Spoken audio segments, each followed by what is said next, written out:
अस्सलामु अलैकुम वरहमतुल्लाहि वबरकातुह। इन्नल हम्दुलिल्लाह नहमदुहु व नस्तईनुहु व नस्तगफिरुहु व नऊज़ु बिल्लाहि मिन शुरूरि अनफुसिना व मिन सय्यिआति अअमालिना। मन यहदिहिल्लाहु फला मुदिल्ल लहु व मन युज़लिलहु फला हादिय लहु व अशहदु अन ला इलाहा इल्लल्लाहु वहदहु ला शरीका लहु व अशहदु अन्ना मुहम्मदन अब्दुहु व रसूलुहु। या अय्युहल्लज़ीना आमनुत्तक़ुल्लाहा हक़्क़ तुक़ातिहि व ला तमूतुन्ना इल्ला व अंतुम मुस्लिमून। या अय्युहन्नासु इत्तक़ू रब्बकुमुल्लज़ी ख़लक़कुम मिन नफ़्सिन वाहिदा व ख़लक़ मिन्हा ज़ौजहा व बस्स मिन्हुमा रिजालन कसीरन व निसाअ वत्तक़ुल्लाहल्लज़ी तसाअलून बिही वल अरहम इन्नल्लाहा काना अलैकुम रक़ीबा। या अय्युहल्लज़ीना आमनुत्तक़ुल्लाहा व क़ूलू क़ौलन सदीदा युस्लिह लकुम अअमालकुम व यग़फ़िर लकुम ज़ुनूबकुम व मन युतिइल्लाहा व रसूलहु फ़क़द फ़ाज़ फ़ौज़न अज़ीमा। अम्मा बाद फ़इन्न खैरल हदीस किताबुल्लाह व खैरल हदी हदी मुहम्मदिन सल्लल्लाहु अलैहि वसल्लम व शर्रल उमूरि मुहदसातुहा व कुल्ल मुहदसतिन बिदअह व कुल्ल बिदअतिन दलाला व कुल्ल दलालतिन फिन्नार। अऊज़ु बिल्लाहि मिनश शैतानिर रजीम। बिस्मिल्लाहिर रहमानिर रहीम। कल्ला बल तुहिब्बूनल आखिरह कल्ला बल तुहिब्बूनल आजिला व तज़रूनल आखिरह। वक़ाल अल्लाहु ताला फ़ी मौदिइन आखर वलल आखिरतु खैरुल लका मिनल ऊला। মহান আল্লাহর সমস্ত প্রশংসা যে আল্লাহ পাক রব্বুল আলামিন আমাদেরকে সৃষ্টি করেছেন এবং আমাদের জন্য একটি সময় নির্ধারিত করেছেন, যে সময় এই পৃথিবীতে দুনিয়াতে আমাদেরকে কাটাতে হবে। তারপরে আল্লাহ পাক রব্বুল আলামিন আমাদের ভাগ্যে লিখে রেখেছেন মওত। এই মওতের মাধ্যমে আমাদেরকে আখিরাতের পরকালের সফর করতে হবে। দরুদ ও সালাম নাজিল হোক প্রিয় নবী মুহাম্মদুর রাসূলুল্লাহ সাল্লাল্লাহু আলাইহি সাল্লামের প্রতি, যিনি সবচাইতে বেশি আল্লাহকে ভয় করতেন, সবচাইতে বেশি পরকাল সম্পর্কে চিন্তাশীল ছিলেন। আল্লাহুম্মা সাল্লি আলাইহি আল্লাহুম্মা বারিক আলাইহি। আজকের জামানায় ধন সম্পদের এবং পার্থিব নিয়ামতের এত বেশি প্রাচুর্যতা এসেছে যে যার ফলে অধিকাংশ মানুষ দিন থেকে গাফিল। বরং অধিকাংশ মানুষ না বলে যদি বলি অধিকাংশ মুসলিম দিন থেকে, আল্লাহ থেকে, পরকাল থেকে গাফিল, তাহলে সেটি হবে ঠিক। কারণ মানুষ তো অধিকাংশ সব যুগেই গাফিল থেকেছে, কিন্তু মুসলিম অধিকাংশ গাফিল তা আমাদের স্বর্ণযুগে ছিল না। দীর্ঘদিন ধরে নবী করিম সাল্লাল্লাহু আলাইহি ওয়াসাল্লামের তরবিয়তের বরকতে মানুষ ছিল দিনমুখী, আল্লাহমুখী, পরকালমুখী, দুনিয়ামুখী ছিল না। কিন্তু ধীরে ধীরে ধীরে মানুষের ঈমান দুর্বল হয়ে পড়ায়, আল্লাহর প্রতি বিশ্বাস কমজোর হয়ে যাওয়ায়, পরকালের প্রতি বিশ্বাস ঈমান কমজোর হয়ে যাওয়ায় এবং ধন সম্পদ মানুষের হাতে খুব বেশি চলে আসায়, দুনিয়ার আরামের যেসব বস্তু রয়েছে সেগুলি মানুষের হাতে চলে আসায় মানুষ দুনিয়ামুখী হয়ে পড়েছে, আখিরাতকে পিছনে ছেড়ে দিয়েছে। অথচ জ্ঞানীর পরিচয় হচ্ছে আখিরাতমুখী হওয়া। জ্ঞানীর পরিচয় হচ্ছে যে যেখানে চিরকাল থাকতে হবে সেখানকার জন্য কাজকর্ম করা। আমরা এই জ্ঞানটুকু দুনিয়ার ক্ষেত্রে রাখি, যার ফলে আমরা বিদেশে প্রবাসী, আমরা সবাই প্রবাসে আছি। এখানে আমরা প্রবাসী জীবনে আছি, আমরা সব সময় চিন্তা করছি দেশে গিয়ে কি করব, দেশে গিয়ে কি করব, দেশে গিয়ে কিভাবে জীবন যাপন করব, দেশে ছেলে মেয়েদেরকে কী করে মানুষ করব, দেশে কি করে সুখী হব। আমরা এখানে বেশি সুখী হয়ে থাকার কথা চিন্তা করি না। আমরা চিন্তা করি যে এখানে যদি কঠোর মেহনত পরিশ্রমও করতে হয়, কিন্তু পরে দেশে গিয়ে যাতে করে একটা কিছু করে বসা যায়, করে খাওয়া যায়। এই জ্ঞানটুকু দেওয়ার জন্য কোনো বক্তব্যের প্রয়োজন হয় না, কোনো ওয়াজ উপদেশের প্রয়োজন হয় না, এইটুকু সবার জ্ঞানে আছে।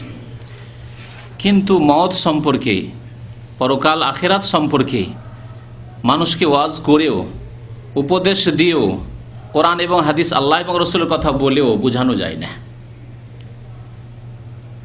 অথচ প্রিয় নবী মোহাম্মদ রাসূলুল্লাহ সাল্লাল্লাহু আলাইহি সাল্লাম জ্ঞানীর পরিচয় সম্পর্কে বলেছেন, আল কাইয়্যিসু মান দানা নাফসাহ ওয়া আমিলা লিমা বাদাল মউত।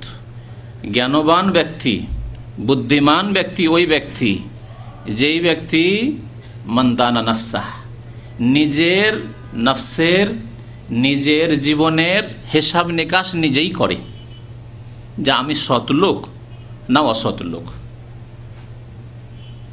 আমি ভালো কাজ করছি না মন্দ কাজ করছি, আমি আল্লাহর কাছে গিয়ে জবাবদেহি করতে পারবো না পারবো না, আমি পাস করতে পারবো না ফেল করে যাব, আমি নামাজে পাস কিনা, আমি আমার রোজায় পাস কিনা, আমি আমার জাকাতে পাস কিনা, আমি আমার মাতা পিতার খেদমত সেবায় পাস কিনা, আমি মানুষের সাথে আদান প্রদানের ক্ষেত্রে, চালচলনের ক্ষেত্রে, আখলাক ব্যবহারের ক্ষেত্রে পাস কিনা, আমি কি আজকে মানুষের উপর জুলম অত্যাচার করেছি, আমি কি আজকে গীবত করেছি, আমি কি চুগলখড়ি করেছি, আমি কি আজকে কোনো হারাম কিছু দেখেছি, হারাম কথা বলেছি, অশ্লীল কথা বলেছি বা অশ্লীল আচরণ করেছি ইত্যাদি। নিজের হিসাব নিজেই করবে ওই ব্যক্তি হচ্ছে জ্ঞানী। আর নিজের হিসাব যেহেতু নিজেই করে, সুতরাং ওয়া আমেলা লিমা বাদাল মউত, সেজন্য সে মরণের পরে যে জীবন আসছে সেই জীবনের জন্য সে আমল করবে, কর্ম করবে। ওই ব্যক্তি হচ্ছে জ্ঞানী ব্যক্তি, বুদ্ধিমান। দুনিয়ার ক্ষেত্রে আমরা বড় বুদ্ধিমান, কিন্তু আখেরাতের ক্ষেত্রে বুদ্ধিমানের আমরা পরিচয় দিই না অধিকাংশ মুসলিম।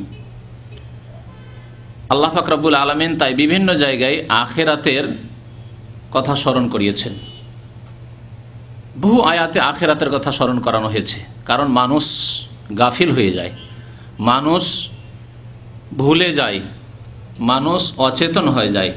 তাদেরকে সচেতন করার জন্য, তাদেরকে জাগানোর জন্য আল্লাহ পাক রব্বুল আলামিন বহু জায়গায় পরকালের সম্পর্কে চিন্তাশীল হওয়ার জন্য উৎসাহিত করেছেন, স্মরণ করিয়েছেন। এবং উম্মতের জ্ঞানীদেরকে, উলামায়ে কেরামদেরকে, ভালো মানুষদেরকে বলেছেন অন্যদেরকেও তোমরা স্মরণ করাও। ওয়াজাক্কির ফাইন্না যিকরা তানফাউল মুমিনিন, আল্লাহ পাক ইরশাদ করেছেন তুমি স্মরণ করিয়ে দাও হে নবী মুহাম্মদ সাল্লাল্লাহু আলাইহি সাল্লাম। নবী করিম সাল্লাল্লাহু আলাইহি সাল্লামকে প্রথম আদেশ হয়েছিল আল্লাহর পক্ষ থেকে, আর তারপরে প্রত্যেক জ্ঞানী ব্যক্তি, যে ব্যক্তি সৎকর্মশীল, তাকে আল্লাহ বলছেন তুমি অন্যদেরকে স্মরণ করিয়ে দাও। স্মরণ করিয়ে দাও আল্লাহ সম্পর্কে, আল্লাহর কুদরত, আল্লাহর ক্ষমতা সম্পর্কে, আল্লাহর জ্ঞানের ব্যাপকতা সম্পর্কে, যে আল্লাহ পাক রব্বুল আলামিনের এলমের বাইরে যেতে পারো না, তুমি করবে চুরি, আত্মসাৎ, বেঈমানি, নামাজ পড়বে না, আল্লাহ কি দেখলেন না? আল্লাহ পাক রব্বুল আলামিনের ক্ষমতা কুদরতের বাইরে যেতে পারো না, তুমি কি অন্যায় পাপ করে কোনো দেশ থেকে তো পালিয়ে যেতে পারো, উধাও হয়ে যেতে পারো, কিন্তু আল্লাহ পাক রব্বুল আলামিনের কুদরত ক্ষমতার বাইরে কি যেতে পারবে? ওয়াজাক্কির, স্মরণ করিয়ে দাও, স্মরণ করিয়ে দাও পরকাল, যে মওতের রাস্তায় আসতেই হবে আর কবরে নামতেই হবে, আর সেখানে জবাবদেহি করতে হবে। আবার তারপরে নির্দিষ্ট সময় কবরে থেকে যখন আল্লাহর আদেশ হবে আবার উঠে আখেরাতে হাসরের মাঠে বিচার দিবসে হাজির হইতে হবে, সেখানে জবাবদেহি করতে হবে। ওয়াজাক্কির, স্মরণ করিয়ে দাও। আল্লাহ আমাদেরকে স্মরণ করাতে বলেছেন, একে অন্যকে স্মরণ করিয়ে দেবে। কারণ এতে লাভ কি? আল্লাহ বলছেন ফাইন্না যিকরা তানফাউল মুমিনিন, কারণ স্মরণ করিয়ে দিলে মুমিনের ফায়দা হবে, উপকার হবে। মুমিন ব্যক্তি যার আল্লাহর প্রতি বিশ্বাস আছে, পরকালের প্রতি বিশ্বাস আছে, সেই ব্যক্তি যদি গাফেলও হয়ে যায়, সচেতন করে দিলে সে সচেতন হয়ে যাবে, জাগিয়ে দিলে জেগে উঠবে, সে তখন কর্মতৎপর হয়ে যাবে, আমল করা শুরু করবে, সংশোধন করা শুরু করবে, তওবার রাস্তায় আসবে, আল্লাহমুখী হবে, আখেরাতমুখী হবে। তাই আজকে আখেরাতের বিভিন্ন স্তরগুলি স্মরণ করিয়ে দেওয়ার উদ্দেশ্যে খুব সংক্ষেপে আখেরাতের বহু স্তর রয়েছে, সেই স্তরগুলি উল্লেখ করব। আর তারপরে আমার দীর্ঘদিনের একটি ওয়াদা আছে, যেসব পুরানো ভাইরা আসেন তাদের সাথে, যে এই প্রত্যেকটি স্তর সম্পর্কে বিস্তারিত কোরআন এবং হাদিসগুলি নিয়ে এসে আপনাদের সামনে পেশ করব, যাতে করে আখেরাত সম্পর্কে আমাদের ঈমান আরও মজবুত হয়। আর ঈমান যত বেশি যার মজবুত হবে, তত বেশি তার আমল সুন্দর হবে, তত বেশি তার আমল সুন্দর হবে।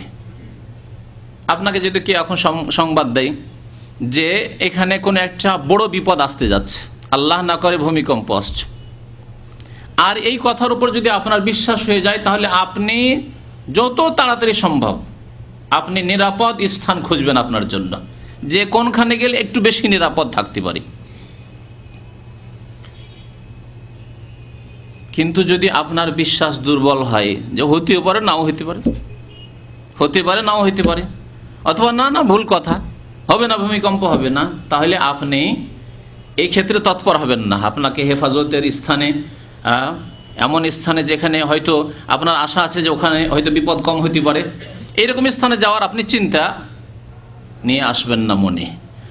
তো যার যত ঈমান মজবুত হবে আল্লাহর প্রতি এবং আখেরাতের প্রতি, তার তত আমল সুন্দর হবে। তাকে আর নামাজের কথা বলতে হবে না, নিজে নামাজ পড়বে, অন্যকে নামাজের জন্য উৎসাহিত করবে। তাকে দিনের ভালো কাজের কথা বলতে হবে না, তাকে মাতা পিতার সেবার কথা বলতে হবে না। এক ভাই আরেক ভাইকে বলবে যে আমিও দিলাম তুমিও দাও, এসব বলার প্রয়োজন নেই। আর কে দিল না, আমার অন্য ভাই দেয় না কেন, আমি কেন একাই দিব, এইসব কথাবার্তার প্রশ্ন নিয়ে আসবে না।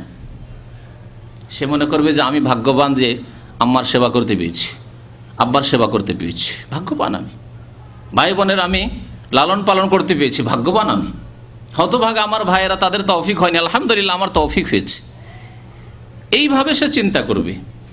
তো জীবনের প্রত্যেকটি ক্ষেত্রে ইসলামী বিধান বাস্তবায়নের জন্য চেষ্টা করবে যখন আখেরাতের প্রতি, আল্লাহর প্রতি ঈমান মজবুত হবে।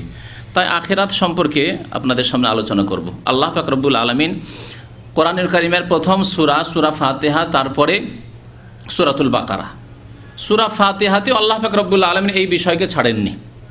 মালিক ইয়াউমিদ্দিন, আল্লাহ বলছেন মালিক ইয়াউমিদ্দিন। আল্লাহ পাক রব্বুল আলামিন তিনি বিচার দিবসের অধিপতি, মালিক, একক মালিক। সেই দিন আর কোনো মালিক থাকবে না, না সেই দিন রাজা বাদশাহ থাকবে, না প্রধানমন্ত্রী রাষ্ট্রপতি থাকবে, না কেউ ওলি মুর্শেদ থাকবে। যেই রকম ভ্রান্ত বিদাতীদের ধারণা আছে যে সেখানে ওলি পীর ইত্যাদি কাজে আসবে, কেউ কাজে আসবে না সেই দিন। আপনার ঈমান এবং আমল যদি ঠিক না থাকে, তাহলে এমনকি মুহাম্মদুর রাসূলুল্লাহ সাল্লাল্লাহু আলাইহি ওয়াসাল্লাম কাজে আসবেন না। ঈমান আমল যদি ঠিক থাকে, তাহলে মুহাম্মদুর রাসূলুল্লাহ সাল্লাল্লাহু আলাইহি ওয়াসাল্লাম শাফাতের কাজে আসবেন, হাউজে কাউসারের পানি পাবেন তার মোবারক হাতে, যদি আপনার আমল ঠিক থাকে। আপনি যদি মুশরিক হন, কবর মাজারপন্থী হন, আপনি যদি বিদাতি হন, তাহলে ফেরেশতারা রাসূলুল্লাহ সাল্লাল্লাহু আলাইহি ওয়াসাল্লামের কাছে যখন যাওয়ার চেষ্টা করবেন, তখন আপনাকে তাড়িয়ে দেবেন। এই জন্য নবী করিম সাল্লাল্লাহু আলাইহি ওয়াসাল্লাম ফাতেমা রাদিয়াল্লাহু তাআলা আনহাকে বহু সময় বলতেন, ইয়া ফাতেমা বিনতা মুহাম্মদ, হে মুহাম্মদের মেয়ে ফাতেমা, সালিনি মিম্মালি মা শি'তি, আমার কাছ থেকে টাকা পয়সা ধন দৌলত যদি কিছু চাইতে হয়, দুনিয়ার কিছু চাইতে হয়, মাল চাইতে হয়, যা ইচ্ছা তুমি চাও, যা আছে আমি দেওয়ার চেষ্টা করব, পারলে দেব, কারণ এখানে দুনিয়ায় আমি দিতে পারবো যা হাতে আছে। লা আমলিকু লাকে মিনাল্লাহি শাইআ, আল্লাহর পক্ষ থেকে আমি কিছু দেওয়ার তোমাকে কোনো ক্ষমতা রাখি না, স্পষ্ট কথা। তাহলে মুহাম্মদুর রাসূলুল্লাহ সাল্লাল্লাহু আলাইহি ওয়াসাল্লাম সৃষ্টির সেরা রাসূল এবং ফাতেমার সম্মানিত আব্বা, তিনি বলছেন যে মা ফাতেমা তোমাকে আমি কিছু দিতে পারবো না, তাহলে আপনাকে কি করে দেবেন রাসূলুল্লাহ সাল্লাল্লাহু আলাইহি ওয়াসাল্লাম, যদি আপনার ঈমান এবং আমল ঠিক না থাকে? চিন্তার বিষয় রয়েছে। তো আল্লাহ পাক রব্বুল আলামিন এখানেও বিচার দিবসের একক মালিক আল্লাহ, সুতরাং ভুলে যাবে না, জি ভুলে যাবে না, আখেরাতকে ভুলে যাবে না, যেখানে একমাত্র মালিক আল্লাহ, আর সেখানে কেউ কাজে আসবে না। আল্লাহকে যদি রাজি করতে পারো, তার ফরজ ওয়াজিব ইবাদত বন্দেগী করার মাধ্যমে, গুনাহ থেকে, অন্যায় কাজ, নাজায়েজ কাজ থেকে বেঁচে থাকার মাধ্যমে, তাহলেই তুমি সফল কামিয়াব। আল্লাহ পাক রব্বুল আলামিন সূরা বাকারা শুরু করছেন, সেখানেও বলছেন যে আল্লাযীনা ইউমিনুনা বিল গায়ব, যারা না দেখে বিশ্বাস করে তাদেরকে কোরআনুল কারীম হিদায়াত করবে। এই কোরআনুল কারীম দিয়ে সবাই আলো পাবে না, হিদায়াত কে পাবে? যালিকাল কিতাবুল লা রাইবা ফীহি হুদাল লিল মুত্তাকিন, ওই সব আল্লাহ ভীরুদেরকে কোরআনুল কারীমে সঠিক পথ দেখাবে, মানুষের মতো মানুষ বানাবে। কারা? আল্লাযীনা ইউমিনুনা বিল গায়ব, যারা না দেখে বিশ্বাস করে, অনেক কিছুই দেখে না, আল্লাহ বলেছেন, তার রাসূল বলেছেন, সুতরাং বিশ্বাস করে। জান্নাত দেখে না, জাহান্নাম দেখে না, কবরের আযাব দেখে না, কবরে কি অবস্থা হচ্ছে তা দেখে না, কিন্তু ইউমিনুনা বিল গায়ব না দেখে বিশ্বাস করে। মওতের সময় পাপিস্টের কি অবস্থা হচ্ছে, গুনাহগার ফাসেকের কি অবস্থা হচ্ছে তা দেখে না। চোখের সামনে একজন লোক মরে গেল, দেখলো না, গুনাহগার, কি যে অবস্থা হলো, কত যে আযাব তার হলো, দেখলো না। ইউমিনুনা বিল গায়ব না দেখে বিশ্বাস করে, কারণ আল্লাহ বলেছেন, তার রাসূল বলেছেন। তারপরে আল্লাহ পাক রব্বুল আলামিন আখিরাতের কথা বলছেন তারপরের আয়াতগুলিতে, ওয়াল্লাযিনা ইউমিনুনা বিমা উনজিলা ইলাইকা ওয়া মা উনজিলা মিন ক্বাবলিক ওয়া বিল আখিরাতি হুম ইউকিনুন। কোন লোকদেরকে এই কোরআনুল কারীম দিয়ে আল্লাহ হেদায়েত করবেন? যারা আখিরাতের উপর ইয়াকিন রাখে। ওয়া বিল আখিরাতি হুম ইউকিনুন, দৃঢ় বিশ্বাস রাখে, দুর্বল বিশ্বাস নয়, ইউকিনুন, ইয়াকিন রাখে। চোখে দেখার মতো, চোখে দেখতে পাচ্ছেন আগুন জ্বলছে, ওই রকমই যেন আপনি জান্নাত দেখতে পাচ্ছেন, জাহান্নাম দেখতে পাচ্ছেন, জাহান্নামে আগুন জ্বলছে।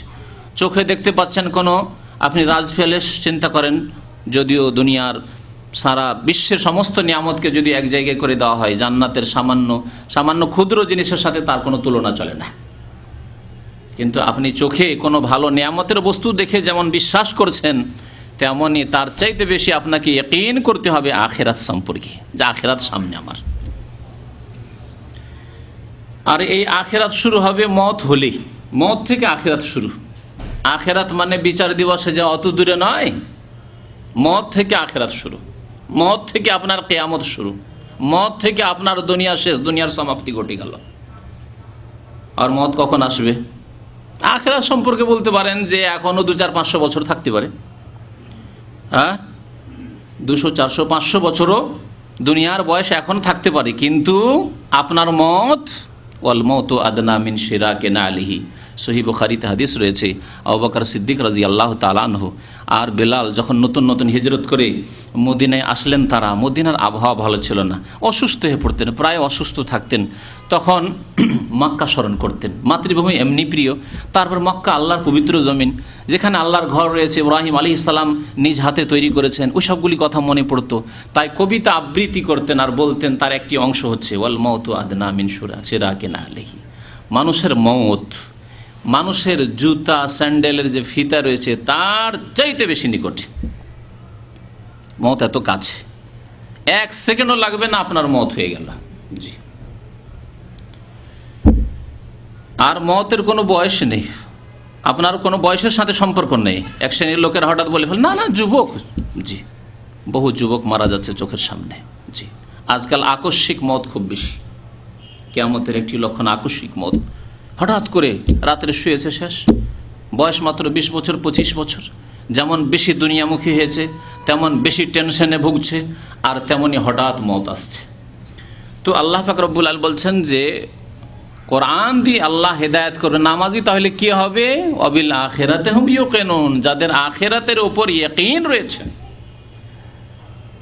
আর যার আখিরাতের প্রতি ইয়াকিন, দৃঢ় বিশ্বাস নেই, সেই ব্যক্তি নামাজ পড়বে না। আর পড়লে যখন ইচ্ছা হলো পড়লো, দুনিয়ার গরজে পড়লো, লোকের সামনে পড়লো, নির্জনে পড়লো না, নির্জনে পাপ করতে থাকলো। লোকের সামনে খুব সাধু, খুব ভালো মানুষ, কিন্তু নির্জনে কত রকমের পাপ করছে দরজা বন্ধ করে। ওয়াবিল আখিরাতি হুম ইউকিনুন, আখিরাতের প্রতি বিশ্বাস মানুষের থাকলে কোনো ফরজ ওয়াজিব নেকির কাজ করতে বলতে হবে না, আর হারাম কাজ থেকে বেঁচে থাকার জন্য তার উপর পাহারা লাগাতে হবে না। আল্লাহ পাকের পক্ষ থেকে পাহারা রয়েছে, এই চেতনা রয়েছে যে আনিল ইয়ামিনে ওয়া আনিশ শিমালে কাঈদ, ডান দিকে ফেরেশতা পাহারা দিচ্ছেন, বাম দিকে ফেরেশতা পাহারা দিচ্ছেন। আর যে কোনো কথা বলি না কেন, আর যে কোনো কাজ করি না কেন, সাথে সাথেই নোট হবে আমার। এসব ইউমিনুনা বিল গায়ব না দেখে বিশ্বাস। তো আল্লাহ পাক রব্বুল আলামিন আখিরাত সম্পর্কে বারবার আমাদেরকে সচেতন করেছেন। মহান আল্লাহ আরও ইরশাদ করেছেন সূরাতুল কিয়ামায়, কাল্লা বাল তুহিব্বুনাল আজিলা ওয়া তাযারুনাল আখিরাহ, আয়াত নম্বর 20-21-এ মহান আল্লাহ ইরশাদ করেছেন কাল্লা বাল তুহিব্বুনাল আজিলা। মানুষের স্বভাব হচ্ছে, এটি হচ্ছে মানুষের স্বভাব, প্রাকৃতিক স্বভাব, যে তোমরা নগদ নগদ ভালোবাসো, নগদ নগদ ভালোবাসো। নগদ নগদ বেতন পেয়ে যান, খুব খুশি, আর বেতন 2-4-5 মাস বাকি হয়ে গেলে মন খারাপ। হ্যাঁ, যদিও আপনাকে বেশি করেই দেওয়া হোক না কেন, মন খারাপ। আর এটা যদি আবার আখেরাতের ব্যাপার হয়, তাহলে তো আর পয়সার ব্যাপার স্যাপার না। হ্যাঁ, দুনিয়ামুখী এমন হয়েছি যে সেখানে তো আর রিয়াল আর ডলারের কথা না, সেখানে নেকি না হয় গুনাহ, আর ওগুলোর পরোয়াই নেই, বেখিয়াল, ভুলে গেছি। আল্লাহ বলছেন তোমাদের স্বভাব হচ্ছে আজেলাকে ভালোবাসো, নগদকে ভালোবাসো, ওয়াতাজারুন আল আখেরা, আর কিছুক্ষণ পরেই যা আসছে আখেরা। আখেরা মানে যেটা পরে আসছে, যেহেতু দুনিয়ার পরে আখেরা মানে একেবারে বিলম্ব না, হঠাৎ করে আপনার আখেরাত শুরু হয়ে যাবে, মত শুরু হতে পারে, কিন্তু যেহেতু আপনার হায়াতের পরে মত, আপনার দুনিয়ার পরে আখেরাত, আপনি প্রথম, আল্লাহর নিজাম হচ্ছে, নীতিমালা হচ্ছে যে দুনিয়াতে আল্লাহ আপনাকে প্রথম পাঠাবেন, তারপরে নির্দিষ্ট সময় থাকবেন, আর তারপরে আখেরাতে যাবেন। এই জন্য আখেরাতকে আখেরাত বলা হয়। আখেরাত যেহেতু পরে আসে সেজন্য আখেরাত বলা হয়। দুনিয়াকে দুনিয়া এই জন্য বলা হয় যে দুনিয়া মানে নিকটে। আপনি প্রথম মায়ের পেট থেকে আসলে আপনার নিকটে দুনিয়া, পৃথিবীতে আপনি পদার্পণ করলেন। আর দুনিয়ার আরেকটি অর্থ হচ্ছে নিকৃষ্ট। আখেরাতের তুলনায় দুনিয়া একেবারে নিকৃষ্ট। এই দুনিয়ার জালে ফেসে গিয়েই অধিকাংশ মানুষ জাহান্নামের ইন্ধন হচ্ছে, জাহান্নামের পথে চলে যাচ্ছে। টাকার লোভে, নেতৃত্বের লোভে, পদের লোভে, আর মান সম্মানের লোভে, ইত্যাদি ইত্যাদি, দুনিয়ার কত কিসের লোভে, জি, সাময়িক কিছুক্ষণ 5 মিনিটের আরাম এবং ভোগের লোভে আখেরাতকে ধ্বংস করছে। সেই জন্য দুনিয়া নিকৃষ্ট হওয়ার কারণে দুনিয়াকে দুনিয়া বলা হয়। তো আল্লাহ পাক বলছেন যে তোমরা আখেরাতকে উপেক্ষা করে, আখেরাতকে ছেড়ে দিয়ে তোমরা নগদকে ভালোবাসো, অথচ আখেরাতে সেখানে চিরকাল থাকতে হবে। কোথায় থাকবে সে সম্পর্কে তোমার চিন্তা নেই। মহান আল্লাহ পাক আরও ইরশাদ করেছেন সূরাতুদ দুহাতে, আমপারায়, ওয়ালাল আখিরাতু খায়রুল লাকা মিনাল উলা, নিশ্চয় পরকাল তোমার জন্য দুনিয়ার তুলনায় অনেক উত্তম। দুনিয়ার তুলনায়, পৃথিবীর তুলনায়, পৃথিবীতে যতই বড় আপনি ধন সম্পদের মালিক হয়ে, নেতা হয়ে যান, আপনি যতই কিছু হয়ে যান না কেন, আপনি এই দুনিয়া সারা বিশ্বের মালিক যদি আপনাকে বানিয়ে দেওয়া হয়, আখেরাত তার তুলনায় অনেক উত্তম। আখেরাতে যদি আপনি সর্বনিম্ন জান্নাতি হন, তবু আপনার জন্য অনেক উত্তম। ওয়ালাল আখিরাতু খায়রুল লাকা মিনাল উলা। আল্লাহ পাক রব্বুল আলামিন যারা দুনিয়ার পিছনে ছোটে তাদেরকে আখেরাত দেন না। সুতরাং পরকালের জন্য ছুটতে হবে, আল্লাহর দিকে ছুটতে হবে। আল্লাহ আমাদেরকে এই জন্য সৃষ্টি করেছেন যে তাঁর ইবাদত বন্দেগী, আদেশ নিষেধ পালনের মাধ্যমে আল্লাহকে সন্তুষ্ট করে আমরা আখেরাতমুখী হব। তাই মহান আল্লাহ পাক ইরশাদ করেছেন, ফামিনান নাস মান ইয়াকুলু রাব্বানা আতিনা ফিদ দুনিয়া ওয়া মা লাহু ফিল আখিরাতি মিন খালাক। কিছু লোকের আছে, আর তাদের সংখ্যাই বেশি, যারা বলে দুনিয়া চাই, দুনিয়া চাই। প্রথম চাইলেন চাকরি, কাজ নেই, কাজ লাগলো, কাজ হওয়ার পরে আসতে লাগলো টাকা পয়সা, যথেষ্ট টাকা পয়সা, টাকা পয়সা চাই, টাকা পয়সা চাই, যথেষ্ট টাকা পয়সা আসলো। বাড়ি চাই, বাড়ি হইল। তারপরে নারী চান, নারী হইল। গাড়ি চান, গাড়ি হইল। পেট ভরে না, কিন্তু পেট ভরে না। তো আল্লাহ পাক বলছেন যে যারা শুধু দুনিয়া চায়, আর নামাজের কথা বলেন, সময় পাচ্ছি না, খুব ব্যস্ত, এক সেই লোকদের এইরকমই কথা। যদি বলেন ভাই দিন শিখেন, খুব ব্যস্ত, লেমোজিন চালায়, গাড়ি চালায়, সময় পাই না, জি। অথবা চাকরি করি, 10 ঘন্টা ডিউটি করি, সময় পাই না। আরও আশ্চর্য লাগে যদি এইরকম কথা আমি নিজ কানে শুনি যে ডিউটি তো 7টার সময় শেষ হয়ে যায়, আসবেন দিনই আলোচনা শোনার জন্য, আসবেন না, ছেলে মেয়েদেরকে নিয়ে একটু কর্নিশে যেতে হয়, বিচে যেতে হয়। আউযুবিল্লাহ। তাহলে এই শ্রেণীর লোকদেরকে আপনি কি বলবেন? এই আয়াতটি তাদেরকে শোনাইয়ে দেন, ফামিনান নাস মান ইয়াকুলু রাব্বানা আতিনা ফিদ দুনিয়া। কিছু লোকের আছে যারা শুধু দুনিয়া চায়, দুনিয়া চায়, পেট পেট, পয়সা, টাকা। ওয়া মা লাহু ফিল আখিরাতি মিন খালাক। আল্লাহ বলছেন আখিরাতে তাদের কোনোই অংশ নেই, কিছুই পাবে না, জিরো। জান্নাত থেকে কিছু পাবে না, জাহান্নাম পাবে না। জান্নাত না পেলেই জাহান্নাম, কারণ তৃতীয় আর কোনো স্থান নেই যে জান্নাতও পেল না, জাহান্নাম পেল না, বেঁচে গেল না। আখিরাতে আল্লাহর নেয়ামত থেকে কিছুই পাবে না, আল্লাহর আযাব ছাড়া। আর যারা দোয়া করে, কি দোয়া? তারপরে রয়েছে এই দোয়া, রব্বানা আতিনা ফিদ দুনিয়া হাসানা ওয়া ফিল আখিরাতি হাসানা। আল্লাহ দুটোই চাইতে বলেছেন। আল্লাহ দুনিয়াতেও আমাদেরকে সুখে শান্তিতে রাখো, ওয়া ফিল আখিরাতি হাসানা, আখিরাতেও মঙ্গল দান করো, আল্লাহ জান্নাত দান করো, আযাব থেকে বাঁচাও, ওয়া কিনা আযাবান নার, জাহান্নামের আযাব থেকে রেহাই দাও। উলাইকা লাহুম নসীবুম মিম্মা কাসাবু। যা কিছু করবে আল্লাহ তাদেরকে পূর্ণ মাত্রায় দেবেন, আল্লাহ দেবেন তাদেরকে। সুতরাং আমরা আখেরাতমুখী হব, আর এই রাস্তায় চলতে গিয়ে যা আল্লাহ আমাদেরকে রুজি দিয়েছেন, আহার দিয়েছেন, তা গ্রহণ করব। অর্থাৎ আপনি চাকরি করছেন, চাকরি আপনার করে যান, আপনি আপনার গাড়ি চালাচ্ছেন, ঠিক আছে, কিন্তু আখেরাতমুখী হয়ে। আখেরাতমুখী হলে আপনার অবস্থা কেমন থাকবে? প্রথম শুরু করি মত থেকে শুরু করি, কারণ আগেই বলেছি যে মানুষের আখেরাত পরকাল শুরু হয় কোত্থেকে?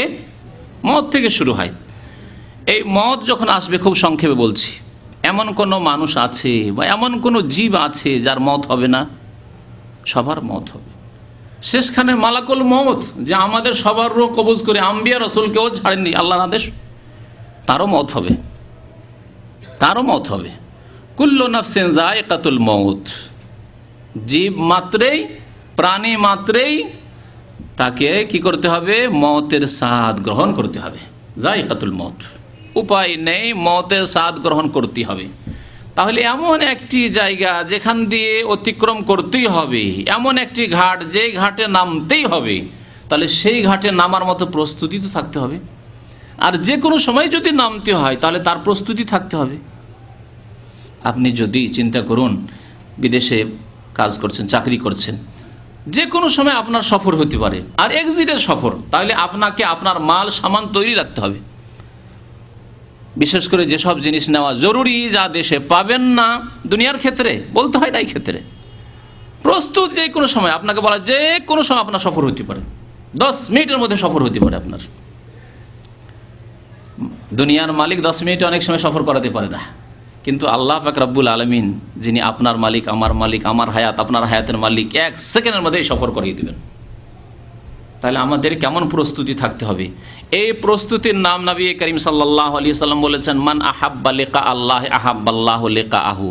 মওতের যখন মুহূর্ত চলে আসে, সেই সময় যেই ব্যক্তি আল্লাহর সাক্ষাৎকে ভালোবাসে, আল্লাহ তার সাথে সাক্ষাৎ করাকে ভালোবাসে।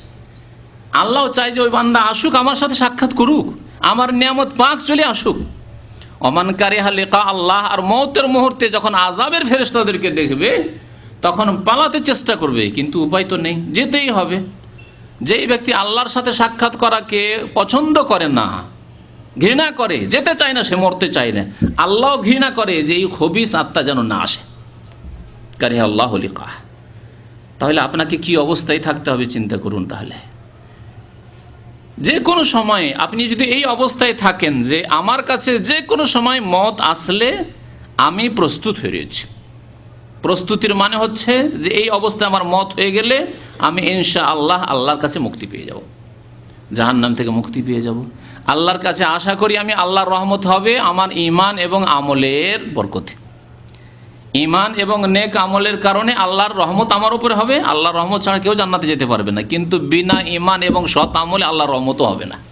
মনে রাখুন ভালো করে এই কথাটি, কারণ অনেকে আল্লাহর রহমতের আশা করে, জাতিগত মুসলমান, আল্লাহ গাফুরুর রহিম, আল্লাহ মাফ করবেন, আল্লাহ রহমান, আল্লাহ দয়াবান, আল্লাহ দয়া করবেন, আল্লাহর রহমত আল্লাহর গজব চাইতে বেশি, ইত্যাদি এইসব কথাবার্তা বলে, কিন্তু ঈমান নেই, অথবা ঈমান থাকলে বিশ্বাস আছে বলে কিন্তু আমল নেই, নামাজ ঠিক নেই, না, মিথ্যুক। এবং তার এই আশা নিরাশায় পরিণত হবে। সুতরাং আপনাকে এমন প্রস্তুত থাকতে হবে যে যে কোনো সময় মওত আসলে আমি হাজির আছি। আল্লাহর ডাক আসলে ফেরেশতা এসে বলছে সময় হয়ে গেছে, উখরুজি আইয়ুহাতুহান নাফস, আমি বলবো লাব্বাইক, হাজির আছি। এইরকমভাবে আপনাকে মানসিক দিক থেকে প্রস্তুত থাকতে হবে, আমল ঈমানের দিক থেকে প্রস্তুত থাকতে হবে। তো বলছিলাম মওতের কথা। আল্লাহ পাক রব্বুল আলামিন প্রত্যেক ব্যক্তির জন্য মওত লিখে দিয়েছেন। কুল্লু নাফসিন যায়িকাতুল মওত ওয়া নাবলুকুম বিশ-শাররি ওয়াল খাইরি ফিতনাহ। আল্লাহ বলছেন ভালো মন্দ দিয়ে তোমাদেরকে পরীক্ষা করে থাকি, ভালো মন্দ দিয়ে আমি পৃথিবীতে পরীক্ষা করে থাকি। ওয়া ইলাইনা তুরজাউন, আর আমার কাছে তোমাদেরকে ফিরে আসতে হবে। সূরা আম্বিয়া আয়াত নম্বর 35।